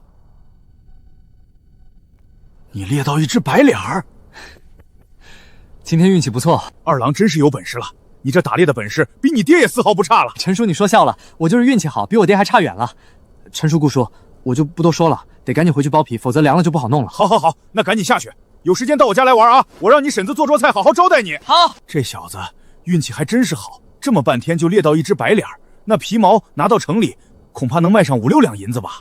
你多久没进城了吧？皮子又涨价了，那张皮卖到8两银子，我也一点不觉得奇怪。多少？8两？爹，快来剥皮！大白天叫魂呐，我还没聋。剥皮？剥什么皮？你抓了什么？白脸儿。嚯！你小子到底走了什么大运？这么半天能猎到白脸儿，好大一只白脸儿，这毛好漂亮，这皮子真是没得挑，剥好了能卖7、8两银子。憔悴，烧盆热水。皮子剥好了，3天后可以拿去卖，到时我跟你一起，正好带你认认人。成，正好也给老爹你再看看腿。我这腿还看什么？不到开春就能好。可别，你要是瘸了，明年可没人带我去二黑山了。那山里窝子多，我可不敢一个人去。你小子咒我是吧？叔，你什么时候再进城啊？我还想吃烧鸡，给你能的。狍子肉还吃不得你。姐，明明昨天烧鸡你也吃了不少。哼，但狍子肉也很好吃啊。二叔，你要是再进城，能给带一点针线吗？我想跟娘学缝补。好，下次我进城给你带。谢谢二叔。二叔，你要老婆吗？村东头的翠玉姐想跟你成亲。这事你别管。好好吃你的饭，大人的事不用你管。家里肉也不多了，接下来2天还是吃些野菜吧。不用，几个孩子都是长身体的时候，肉要吃够。爹居然同意二郎这么吃肉。再过3天我也进城卖了狐皮，再买半扇猪回来，差不多够吃到开春了。哦。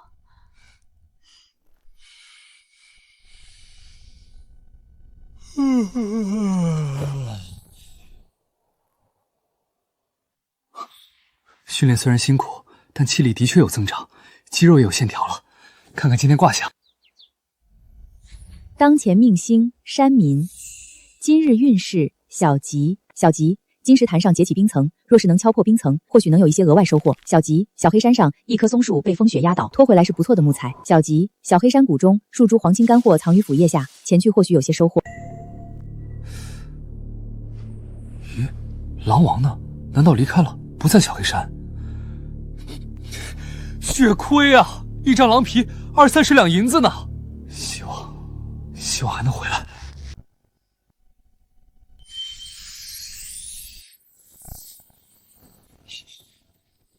哥，上山砍柴去。差不多了吧？前面都是松木，枝桠太高，打不了的。再往前走走吧，我再看看有没有猎物打一下。行，那就去吧。小陈，快来！这是松树，这被雪压倒的，我们可以搬回去吧？肯定能！快来搭把手！这可是一棵松树，能值1两银子呢。带回去，等你成亲可以打张床了，用个10几年都不坏。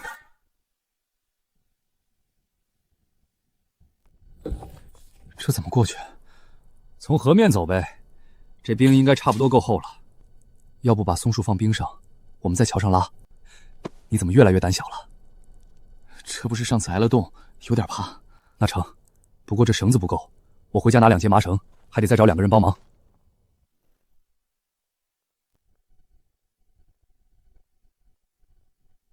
哼，你什么意思？什么意思？你不用装，我知道你现在得意的很，以为打了些猎物就能引起我的注意了。啥？行吧，我承认，你现在确实比之前有本事了。听说你昨天打了一只白狐，把皮子送给我，我就当之前的事儿没发生过。聘礼嘛，我娘说40两就行。妈的，怎么这种自以为是的普信女哪儿都有啊？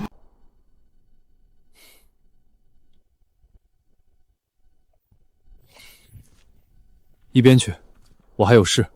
你说什么？我说，滚一边去！我现在没时间搭理你。孙婶儿、陈花，你们怎么也在这儿？江晨说把昨天打下来的狐皮送给我，我还在考虑要不要收呢。那狐皮不是说值7、8两银子，江晨送人了？说送就送，不可能吧？哥，他得失心疯了，做白日梦呢。我就说，那张狐皮可是值8两银子，怎么可能说送人就送人？这陈花现在是嫁不出去，得失心疯了吧？顾大哥、顾二哥，麻烦你们了。不麻烦，不就是搬个木头吗？你们一路搬下来都累了，我们俩来吧。真是棵好木头啊，这木材足够打张床了。你们在哪儿找到的？我哥眼尖看到的，我都没发现。江晨，你走了就再也别回来找我了，你一辈子也别想再见我。一言为定。双喜临门！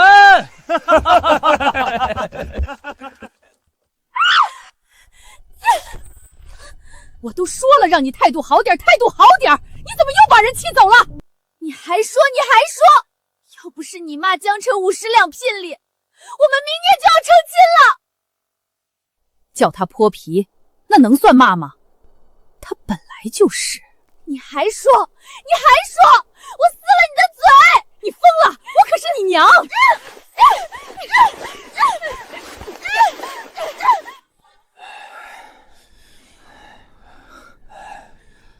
估计要不了多久，李征就会上门了。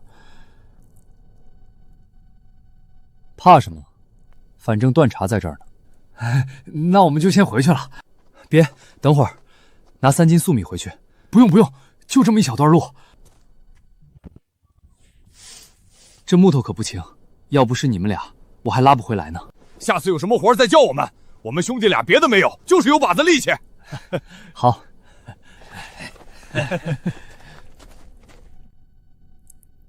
张叔来了。谁？张长青，小时候还抱过你呢。哦，来干嘛的？这不是你打了一张皮子的事传出去了吗？张叔上门想要借钱。借钱？江哥，我也不占你便宜，还是9出13回，填期抵押。不过你宽限我1年，后年我连本带利还你。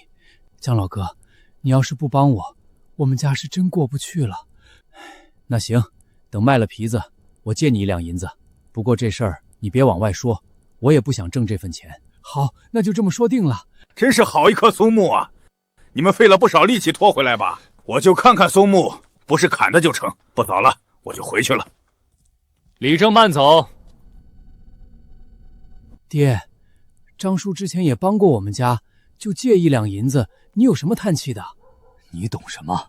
恐怕张叔的几亩田早就被陈丰田看中了，我们横插一脚，他们要不高兴了。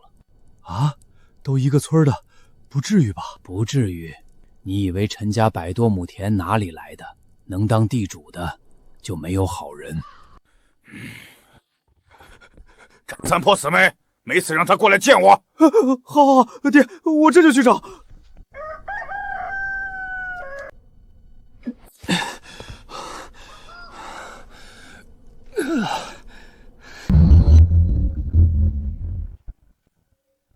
运星山民今日运势小吉。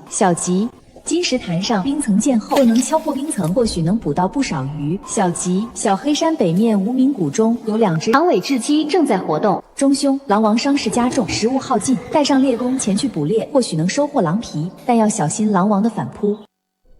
狼王回来了，伤势又加重了，可还是中凶，对我的危险程度完全没变啊！我可以趋吉避凶，何必去搏命？再等等。北面无名谷长尾雉鸡，这鸡的尾羽可是极佳的箭羽材料，要是能捕到，后天就进城升级一下箭矢，为猎狼做准备。谁在看我？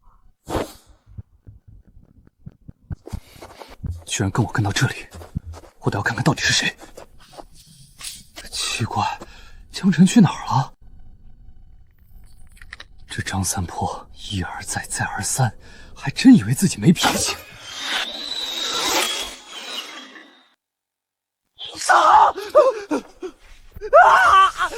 我还以为是有山狼跟上我了呢，原来是你啊！什么山狼？这里哪有狼？你就是故意的！你完了！我告诉你，我要去官府告你持弓伤人，你等着被流放吧！既然这样，那恐怕没办法让你回村了。你要是死在这儿，应该没人知道吧？你别干傻事儿，杀人是犯法的。只要没人知道不就行了？反正山上每年都得死上几个，随便往哪个窝子一塞，等有人找到你的时候，就只剩骨头了。别杀我，求你！只要你放了我，我绝对不会告你，而且之后让我做什么都可以。说吧，谁让你跟着我的？不想说，真的只是你好奇。我说，昨天早上陈玉堂来找我说让我跟着你，看看你到底是怎么打到猎物的。就算找不到原因，只要跟着你，知道你每天去哪儿，就给我1两赏银。果然是他呀！难道张三坡早就和陈玉堂暗中勾结？原主的死和陈家有关？说你和陈玉堂什么时候开始勾搭上？你为他都做过什么事？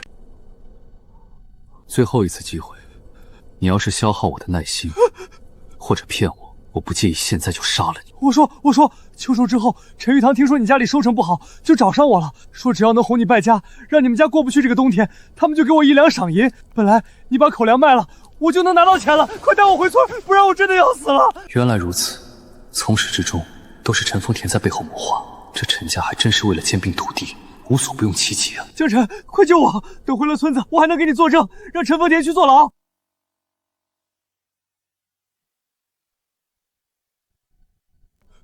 江二郎，你这长尾雉鸡在哪儿猎的？你告诉我那地儿啊。同一地，我们打的是山鸡，你打长尾雉鸡，一只顶我们5只不止啊！这运气也没谁了。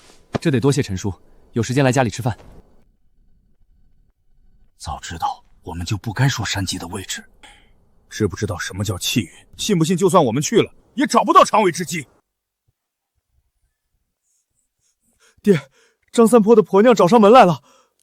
干什么？白天张三坡跟着江晨上山，天黑了还没下山，他婆娘担心，就找上门来了。他婆娘知道张三坡是在给我们做事，这么晚还没下来，再等等，说不定是跟得太远了。江晨呢？什么时候回来的？天黑前1个时辰就到家了，还打了只长尾之鸡。别是张三坡跟踪时被发现了吧？然后被江晨……要真是这样，反倒是好了。陈玉堂，你给我出来！你让我男人去做事，他这么晚还没回，你们得负责。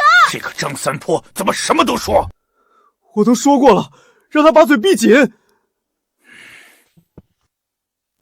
行了，把他叫进来。亏我还以为那老狗很良善，没想到是豺狼一样，为了谋夺田地，逼我家断粮，甚至差点害了你性命，现在还不放弃。这陈丰田，我还真是小看他了。爹，你觉得怎么办？张三坡呢？小黑山里来了一头老狼，我将他引到南峰放了血，引来了牢王。张三坡现在应该已经尸骨无存了。做得不错。要是做得不干净，我们就只能趁夜做了陈方田满门，逃命去。明天一早，陈丰田肯定会带人上山找张三坡，到时候你跟着一起，若有什么遗漏就遮掩一下，后面先将此事藏在心里。陈玉堂、陈丰田一个都跑不了，其满门皆可屠。放心吧，爹，我就当不知道这事儿。今天也没见过张三坡。这尾羽真够漂亮的，有这尾羽，你的剑能多往前飞10几步，无风时60步内一剑毙命狍子不成问题。60步低了，对付山鸡狐狸，65步内肯定一剑必杀。若是野猪狼王，还得拉近距离。这些尾羽打造8支箭不成问题，明天后天再进城吧。怎么进城？去陈方田家里借呀。你不去借，他还觉得你心虚；你去了，他不借，那就是他心虚了。这次不用带那么多肉，他肯定借你。明白。果然姜还是老的辣。去的时候自然点儿。张三坡昨夜上山未归，玉堂你带队，随村里猎虎上山寻人，活要见人，死要见尸。爹，山上有狼王，太凶险，我不会打猎，去了就是送死。我去。你主动寻人？乡里乡亲，就算有过节，也不能见死不救。我们一起，人多互相照应。上山小心，注意安全。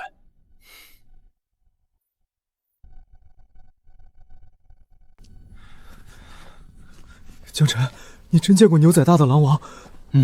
咱们回去吧，张三坡肯定冻死或者被狼吃了。嘘，有血。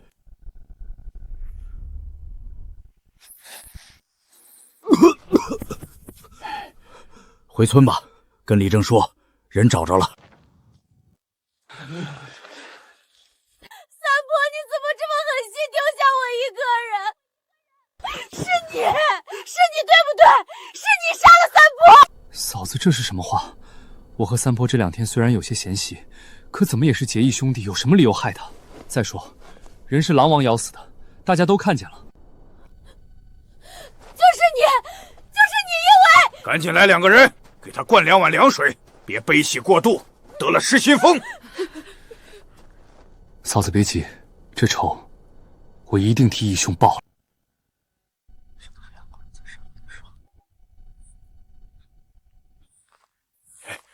江二郎，今日辛苦你了。上山走一趟而已，有什么辛苦的？有事儿？还是来借车？没问题。果然跟老爹说的一样。今晚我让玉堂把驴车套好，明天来拿就行。谢了陈叔。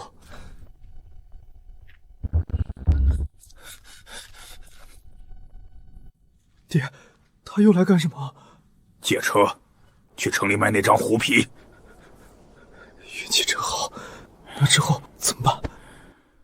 暂且忍忍吧，他们家想起事还早着呢，翻不起什么大风浪。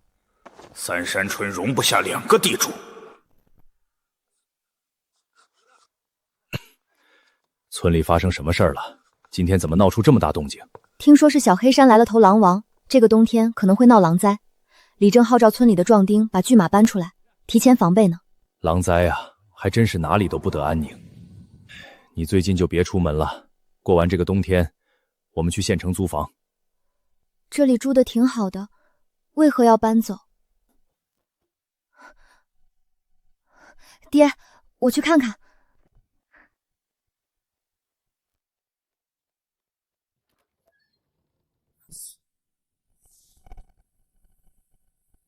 你来干什么？明天辰时在这儿等我，带你去县城。燕秋，谁啊？辰时啊，我不。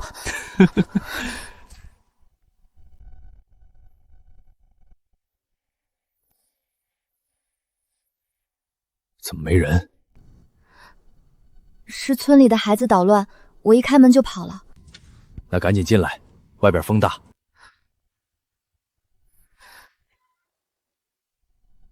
总得跟他说清楚，不然他会白白等在门外吧。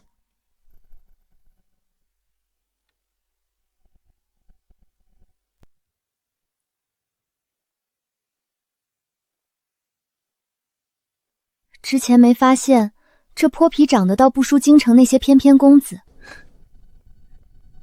走吧。我不去，我是来跟你说清楚的。爹爹不喜欢你，以后你也不用来找我了。之前的事，谢谢你。叽里咕噜说什么呢？跟我走。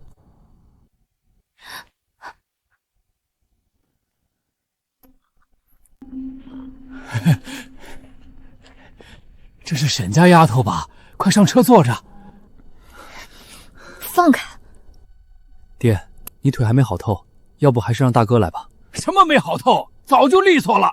再说赶车又不用我走路。行了，赶紧上来，小心些。嗯。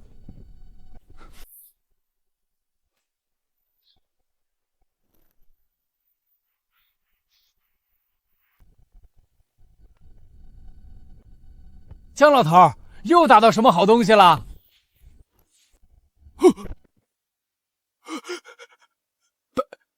白脸儿，皮毛一点没伤着，难得啊，还得是你呀！我儿子打的，不是我。李叔好。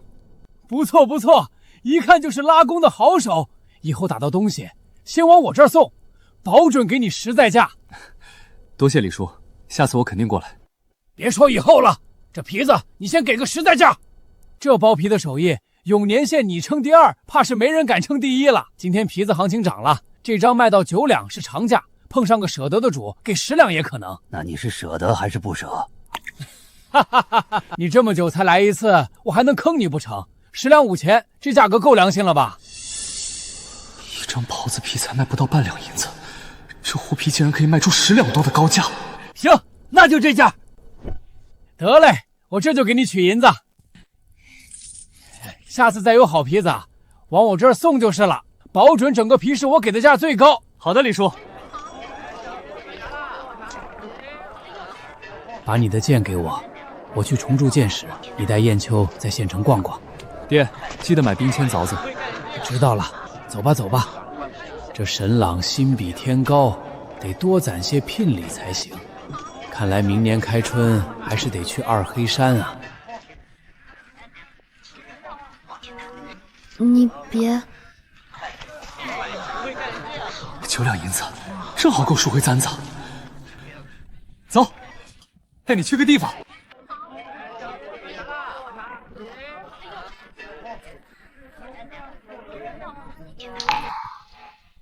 这个送你。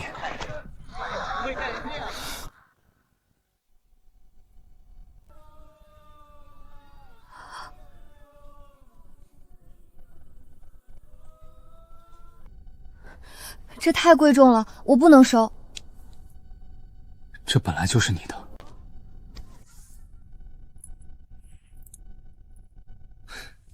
走，带你吃面去。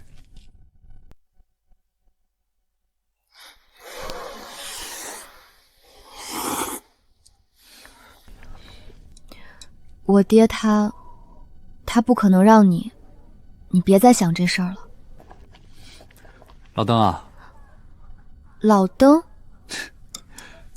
他不同意有什么用？你同意不就行了？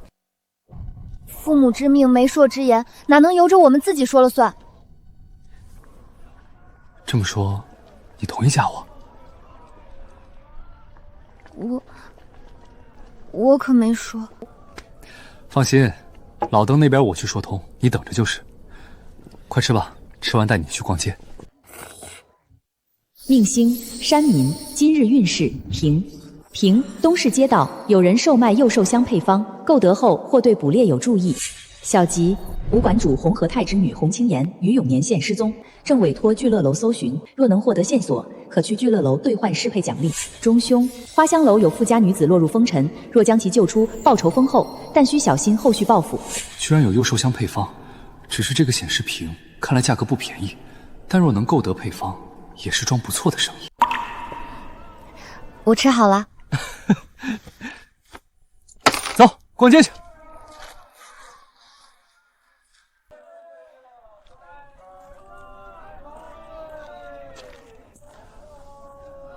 幼兽香配方也卖，5两银子，方子给你。对虎狼之类的也有效。要是这方子对狼王有用，5两银子倒也值得一买。当然没有，不过能遮挡人身上的气味。真要猎虎狼，带些新鲜血肉就行了，哪用得着搞这么麻烦？既然这样，打个对折，2两5钱，我拿走。爹，你怎么还在这儿啊？东西都收拾好了，就差你了。别急呀，我方子还没卖出去呢。这是要走了，想赚最后一笔。3两5钱，你拿走。1两5，2两，最低2两，再低我撕了都不给你。行吧。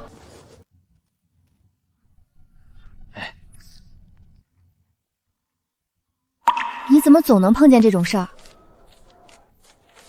呵呵，因为我会算卦呀。哥，到爹房间去坐，我有事跟你说。有什么事不能明天再说？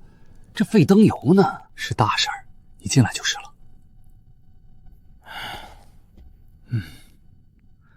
爹，你先看这个。幼兽膏。好高，是城中张大富家的幼兽香吧？只有他家的能有这个味儿。这放进陷阱，捕到猎物的机会恐怕要多上2、3成。对，就是他家的。你叫我过来就是为了看这个呀？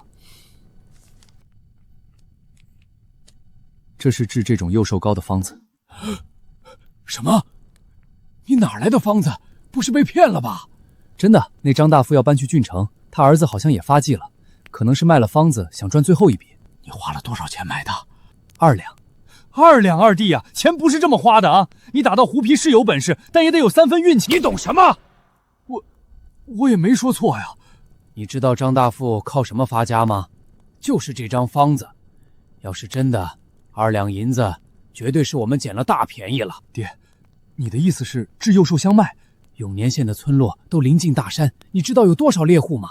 每年开春，哪个猎户进山不准备些幼兽香？只要卖得好，一个开春就能把2两银子挣回来，往后的都是白挣。那这就是一只下蛋的鸡呀！我回来的时候，已经按照方子买了不少上面需要的药材。哥，你最近没事儿，正好试试能不能配出来。好，明天天一亮我就试，保证配出来一模一样的幼兽香。今日运势小吉，小吉，金石坛上结起冰层。若是能敲破冰层，或许能有额外收获。运势加成，今日捕鱼，你可能会获得额外的渔获。小吉，小黑山中有地黄成材，前去发掘，或许可以小赚一笔。运势加成，你挖掘药材的难度略微下降。中凶，小黑山中一只受伤的狼王伤势加重，带上猎弓前去捕猎，或许能收获狼皮，但要小心狼王的反扑。运势加成，此行会稍加顺利，你追踪狼王的踪迹更加简单。狼王还是重凶。再等几天，应该就能上山收拾他了。凿冰工具买回来了，今天就去捕鱼。嫂子，大哥呢？谁知道他中午想吃什么？有鱼、狍子肉、鸡肉，还有你昨天买的猪肉。中午我想请顾大江兄弟俩来吃饭，多做2个人的量吧。用精米煮一锅饭，炖个鱼汤，再用萝卜炖锅猪肉。这是干啥呀？不年不节的请他们吃饭，还煮这么好？请他们帮忙干活，吃饱了才有力气。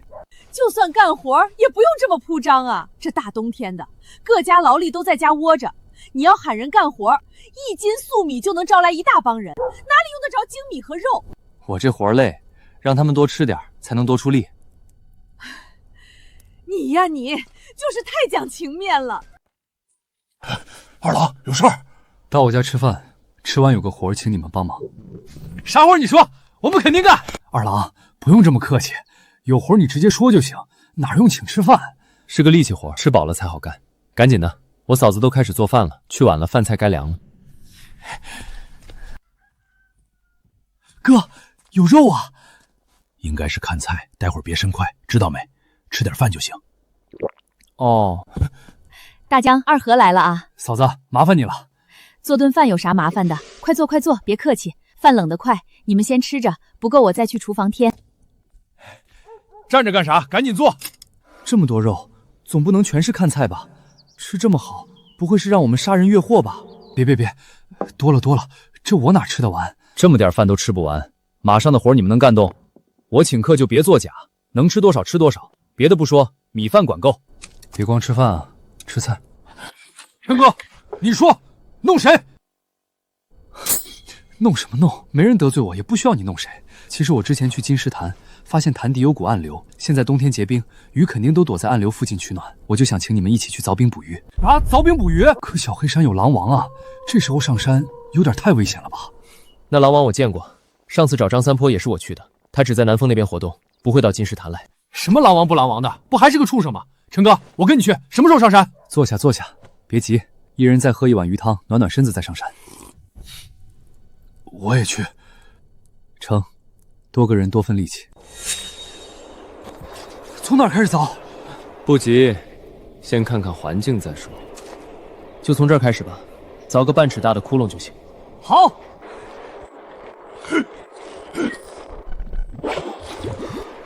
这没鱼啊，白忙活了。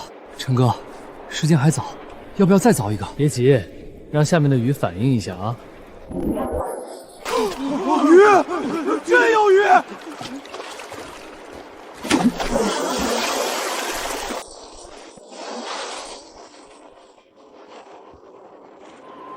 这么多！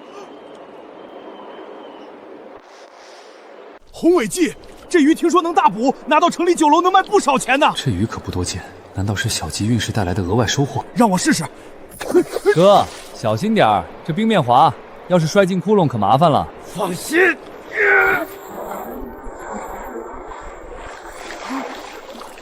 有大货！哇，这么大的黑鱼！这条黑鱼足有12、13斤重。这黑鱼刺少肉嫩，而且金石潭水干净，鱼肉没有丝毫土腥气，绝对是上好的鱼货。还是你来吧，我这一网都快没劲儿了。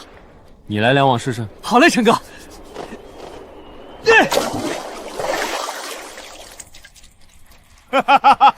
二哥，你这运气不行啊，还是让陈哥来。什么运气不好？是附近的大鱼还没游过来。再等等。有东西！这是啥鱼啊？二哥，你可以啊！这是鲈鱼。鲈鱼？这鱼在城里可贵了，一条能卖100多文呢。真的？那这2条就是200多文。你手气不错啊，我就是随便捞的而已，还是陈哥选的地方好。大哥，你要不要也试试？好。行了，差不多了，下山吧。陈哥，这还有鱼呢，天还早，再捞几碗吧。不行，刚出了太多汗，这冷风一灌，要是得了风寒可就不值当了，赶紧回去。陈哥，你也太有本事了，我长这么大从没见过有人一次抓这么多鱼。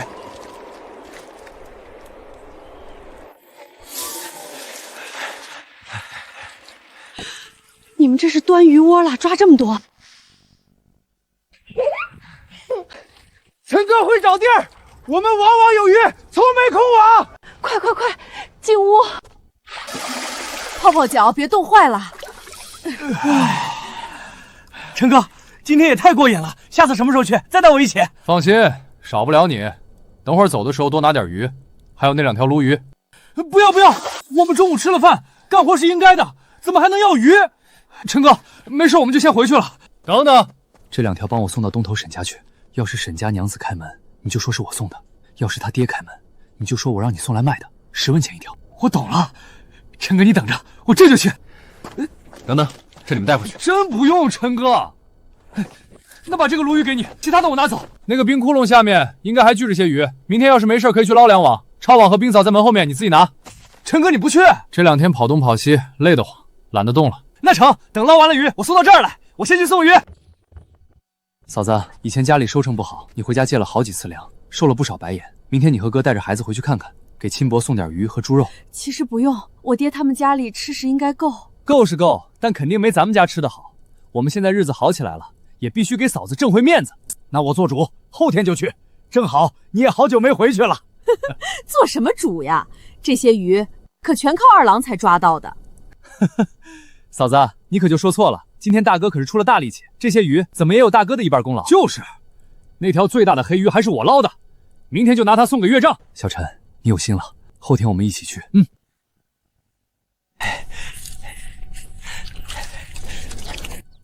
哥，猪腿太少了，再拿5斤，再带5斤精米，5斤精面。好嘞。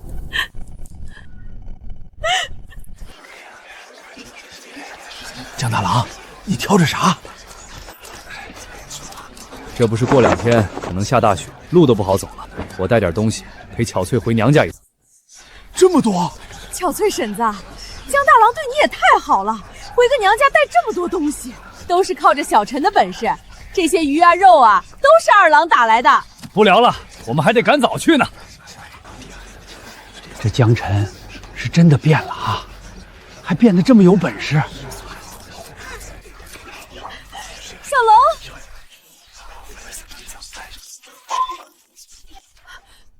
这孩子谁教的？一点规矩都没有。走，我们直接去家里。妹子，你怎么来了？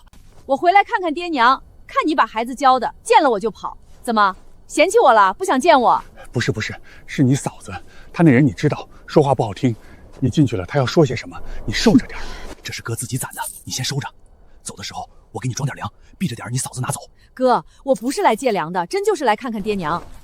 我听说你家那个把过冬口粮都拿去换酒肉了，你先买些粟米，把这个冬天撑过去，来年怎么也得把家分了。还真是好事不出门，坏事传千里。分家？分什么家？我可不分。小陈不提，我这辈子都不会分家。我去见爹娘了。江晨来了啊，快进屋。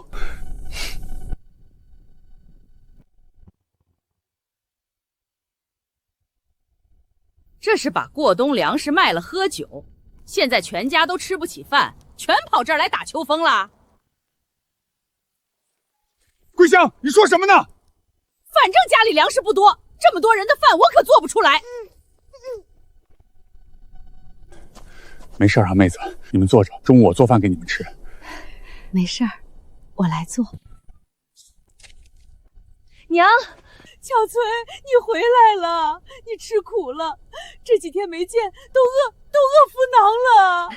娘，我过得好着呢，没挨饿。你看，我还给你带东西来了。爹不是爱吃鱼吗？这鱼是从金石潭抓的，正肥呢，一点腥味也没有。还有几条鲫鱼，买2块豆腐炖汤。娘你身子弱，多喝点补补。还有个猪腿，可以榨不少油出来，剩下的慢慢吃。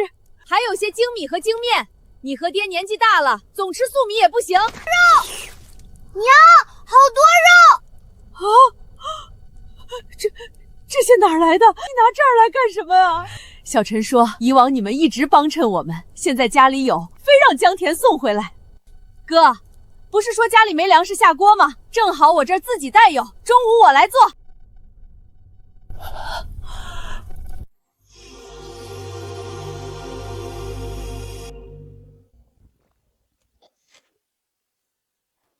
日子不过了，这么吃不怕造孽啊！给你吃，话还这么多，这都是女儿带回来孝敬你的。那我总得知道这些东西哪儿来的吧？都是小陈上山打猎换来的，鱼是他俩去金石潭抓的。之前说你把家里过冬口粮卖了，是假的？真的，不过也因为这事我才醒悟过来。娘，我想吃肉，吃，就知道吃。我还有点活没干完，你们吃。你们先吃，我进去看看，是不是什么东西摔了？你说，江晨真有本事在金石潭抓到100多斤鱼？我看没假，妹子心里念着爹娘不假，可要是家里日子不宽裕，也不可能拿这么多东西过来呀。你说咱们村外这河鱼也不少，要是凿个冰窟窿，抓的肯定比金石潭多。要不你去问问江晨，让他指点下位置，咱们也抓点鱼吃吃。不去，人家还没进门你就撵人走，现在让我去丢这个人，你要是出去道个歉，说点好话，说不定还有戏。不成，你妹子那小心眼儿，认错没用。要不你打我一顿吧？真打呀？对自己这么狠吗？赶紧用点力，留个印儿，他看了才能出气。败家娘们儿，自家人都不认了吗？我看你真是皮痒了，你再敢说这种话，看我不抽死你！让你真打，没让你往死里打，你过瘾来了是吧？走，出去。想好说什么了没？妹子，是我说话不过脑子，说错话了，你别记仇了。多大点事儿，我也没记在心上。嫂子坐下吃饭吧，尝尝这鱼肉，鲜得很。狠人啊，这是。小陈还是头回来我们村呢。吃完饭，我带你出去转转。这算盘珠子都快崩我脸上了。行啊，回去也没啥事儿，正好去看看你们这边河里鱼咋样。没想到啊，本来是来送礼的，反倒赚了5两银子回来。这长河村的鱼是真不少，那还不是二郎有本事？再有本事，还不是得叫我哥？更小心点脚下。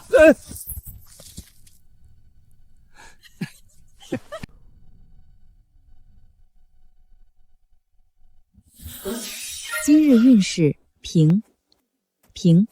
小黑山上有兔子游荡，前去会有所收获。小黑山阴坡有地黄成熟，前去挖掘可获药材。小凶，小黑山上狼王再次捕猎失败，伤势恶化。若带上猎弓前去狩猎，或许能收获一张狼皮，但要小心狼王的反扑。终于成小凶了，说明狼王状态越来越差，应该挺不了几天了。不过小凶也是凶，还是等平再说吧。不知道我猎杀了狼王，命星亮度会不会增加？龟甲能不能升级？先练武，做足准备。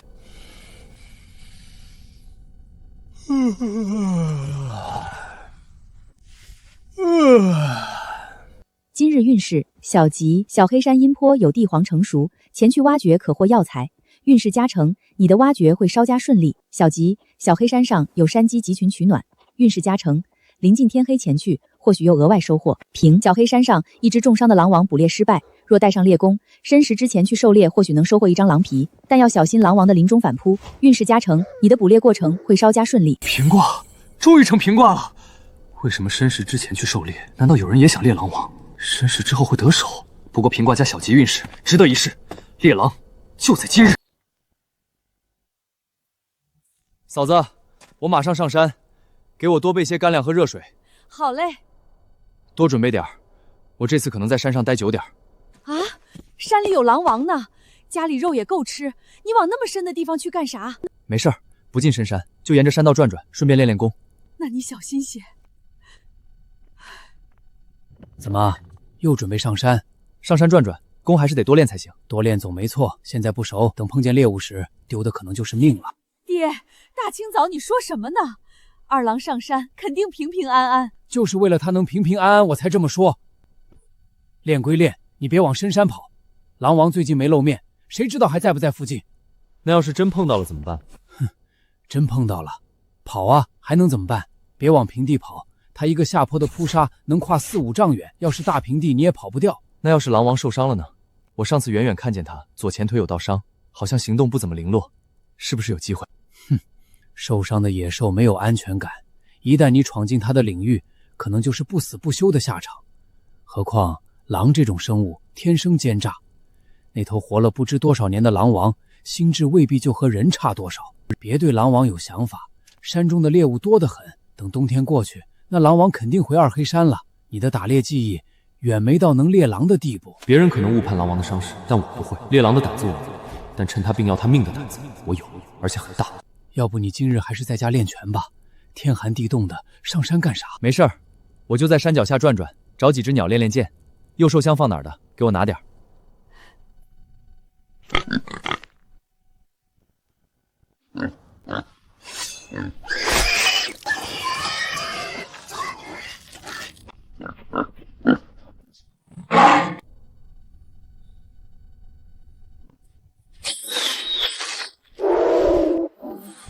看你往哪里跑！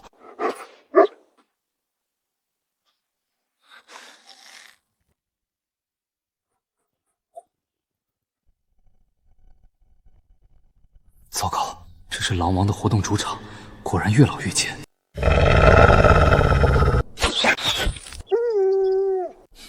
都快死了，还想吓人？下雪了！怎么会下雪？今日运势明明是小吉。今日运势中凶。凭小黑山阴坡有地黄成熟，前去挖掘可获药材。运势加成。大雪封山，进山即可能遇见危险。小吉，小黑山上有山鸡集群取暖，运势加成。大雪封山，进山即可能遇见危险。小吉，小黑山上一只重伤的狼王垂死，现在上山或可获得一张狼皮，但要小心狼王的临终反扑。运势加成。大雪封山，你的行动会更加迟缓，捕猎难度增加。果然，运势变化了，由小吉变成了中凶。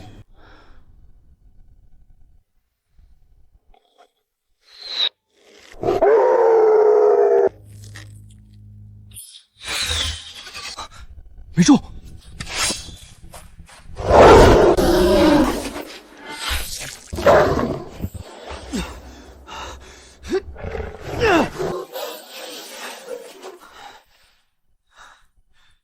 盲射的那支箭，到底还是中了。还好，终究是有惊无险。以后卜卦要是只有一日运势，最好就在1天内将事情解决。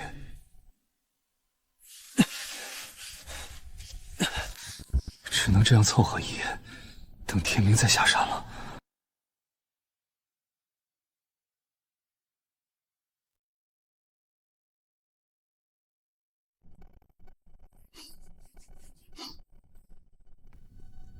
你二叔还没回来？没有，可能马上就回来了。你先回去，我在这儿等。不，我就在这儿等，二叔肯定马上就回来了。你先回去，我上山接见你二叔。我不回去让你娘烧热水，你二叔回来得泡脚。好吧。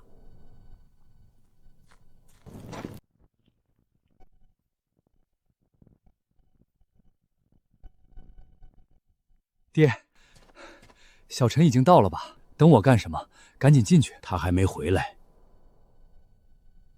我再去找。爹，我也跟你去。爹，我也去，我也去。害他爹。谁都不准去，先进来再说。爹，小陈他现在……那你上去有什么用？说不定找不到人，还可能把自己跌进去。你弟也不是傻子，说不定是有事耽搁，不想摸黑下山，在山上找了个背风的地方窝一夜，明天一早就下来了。可这天气，我那狗皮袄够厚，他只要找个避风的地方过一夜应该没事。要真是死了，那也是活该，竟然想着去猎狼，逆子！我就不该以为他转性了，就为了威风，连命都不要了。小陈猎狼去了，怎么会？之前从城里买回来的那头猪仔不见了，我还以为是忘了关门让他跑了，找了半天也没见着。爹说是二郎带着上山，当做猎狼的血饵了。他那天死活非要买头活猪回来，我还以为他是准备养到开春，拿去沈家当提亲的聘礼，就没多问。肯定从那时候起，他就打狼王的主意了，想扬名，想威风，最后把命都搭进去了。怎么会？爹，那现在怎么办？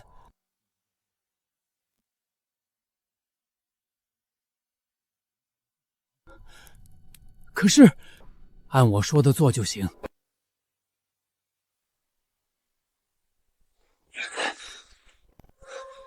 果然发烧了，必须赶紧下山。爹，出大事了！什么事值得你大清早的鬼哭狼嚎？爹，昨天江晨独自上了小黑山，到现在还没回来。江有林想让我们召集村里壮丁，跟他们一起上山找人。这是好事啊！江晨一死，就不用担心之前算计的事被发现，不用怕他报复。那你还愣着干什么？赶紧敲锣，把各家的壮丁和猎猴召集过来。哎，我这就去。脸上的表情收一收，他跟你又没仇。小的。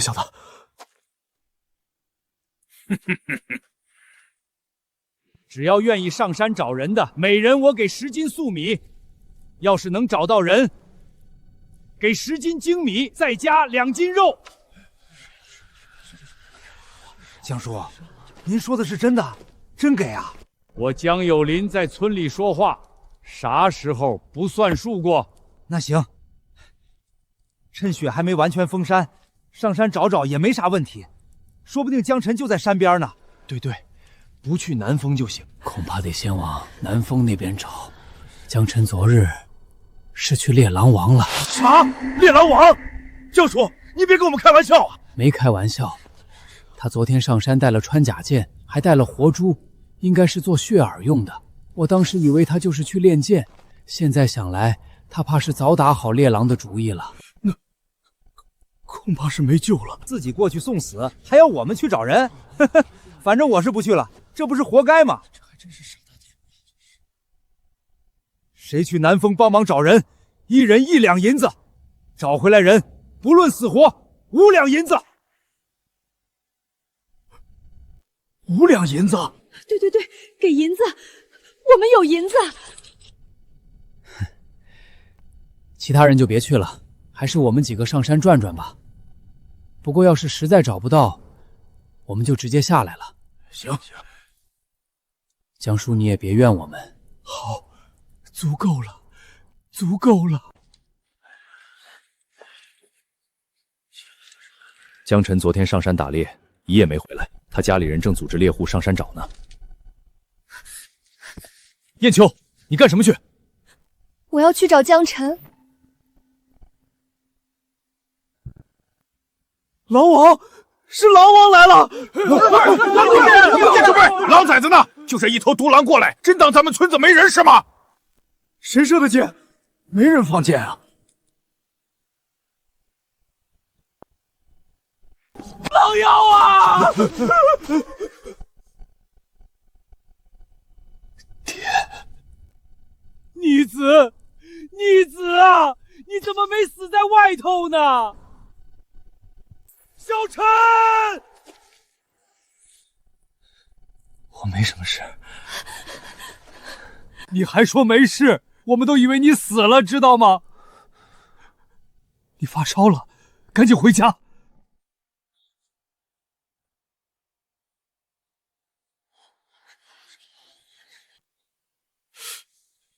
这小子还真把狼王给猎了，了不得，是真了不得！来2个人帮忙抬到江家门口。爹，我就说他不会死，不仅没死，还把狼王猎下来了。此子真有英雄气在身啊！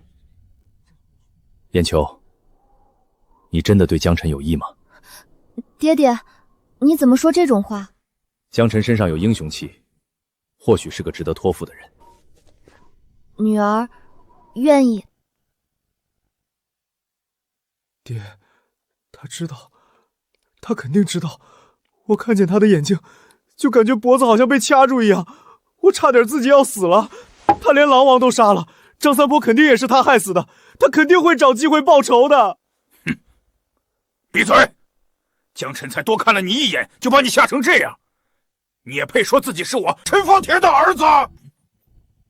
爹，二弟这是害了风寒。什么风寒？是江晨杀狼王吓的。那小子就是个有仇必报的性子，你弟怕他知道之前的事报复他。大郎，你有什么办法？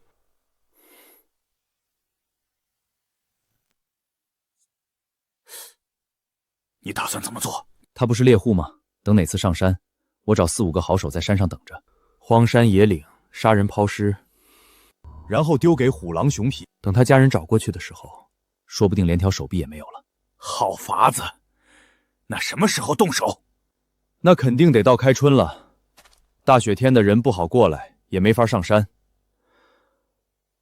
让他多活1冬吧。好。小陈，你没事吧？没事，睡一觉好多了。你小子胆子也太大了，我看到那狼王都打出，我这不是好好的回来了吗？二叔，沈家姐姐在门口。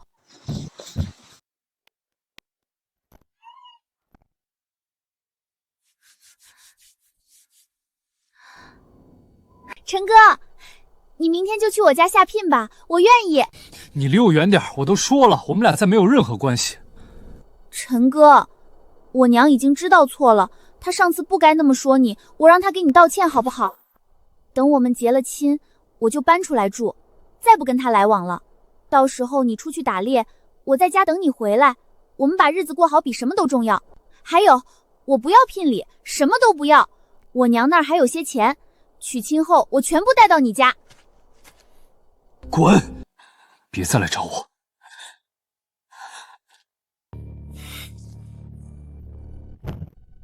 二和，来把他赶走。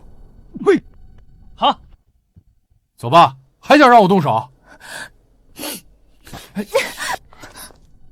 你躲那儿干什么？没有。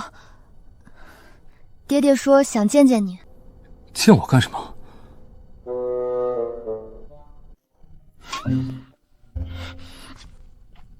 那就走呗。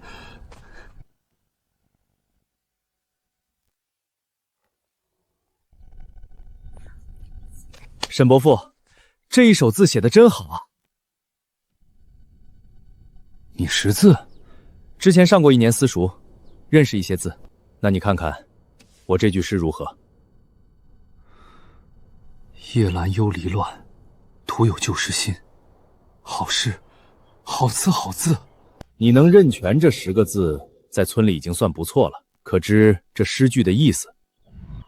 伯父住在这酷寒之地，心中却装着天下苍生黎民百姓，小子佩服。你这可不像是只读过1年私塾的样子。那你觉得我大周如今世道如何？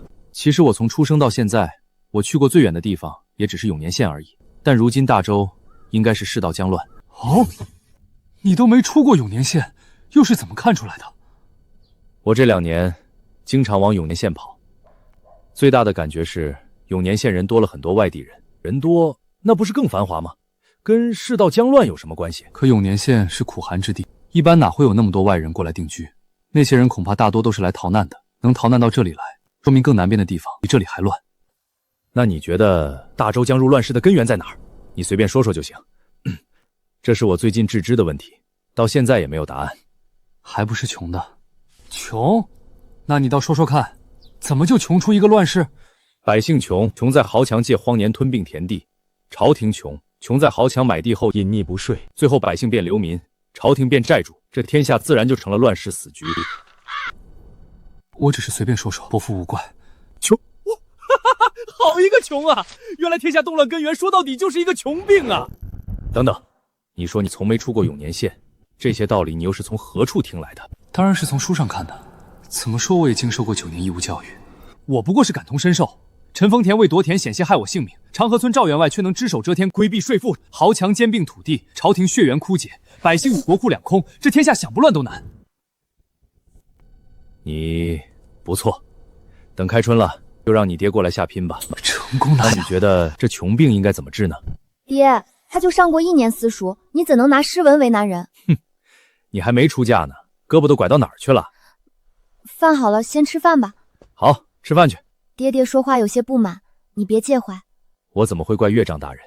什么岳丈大人？你别想。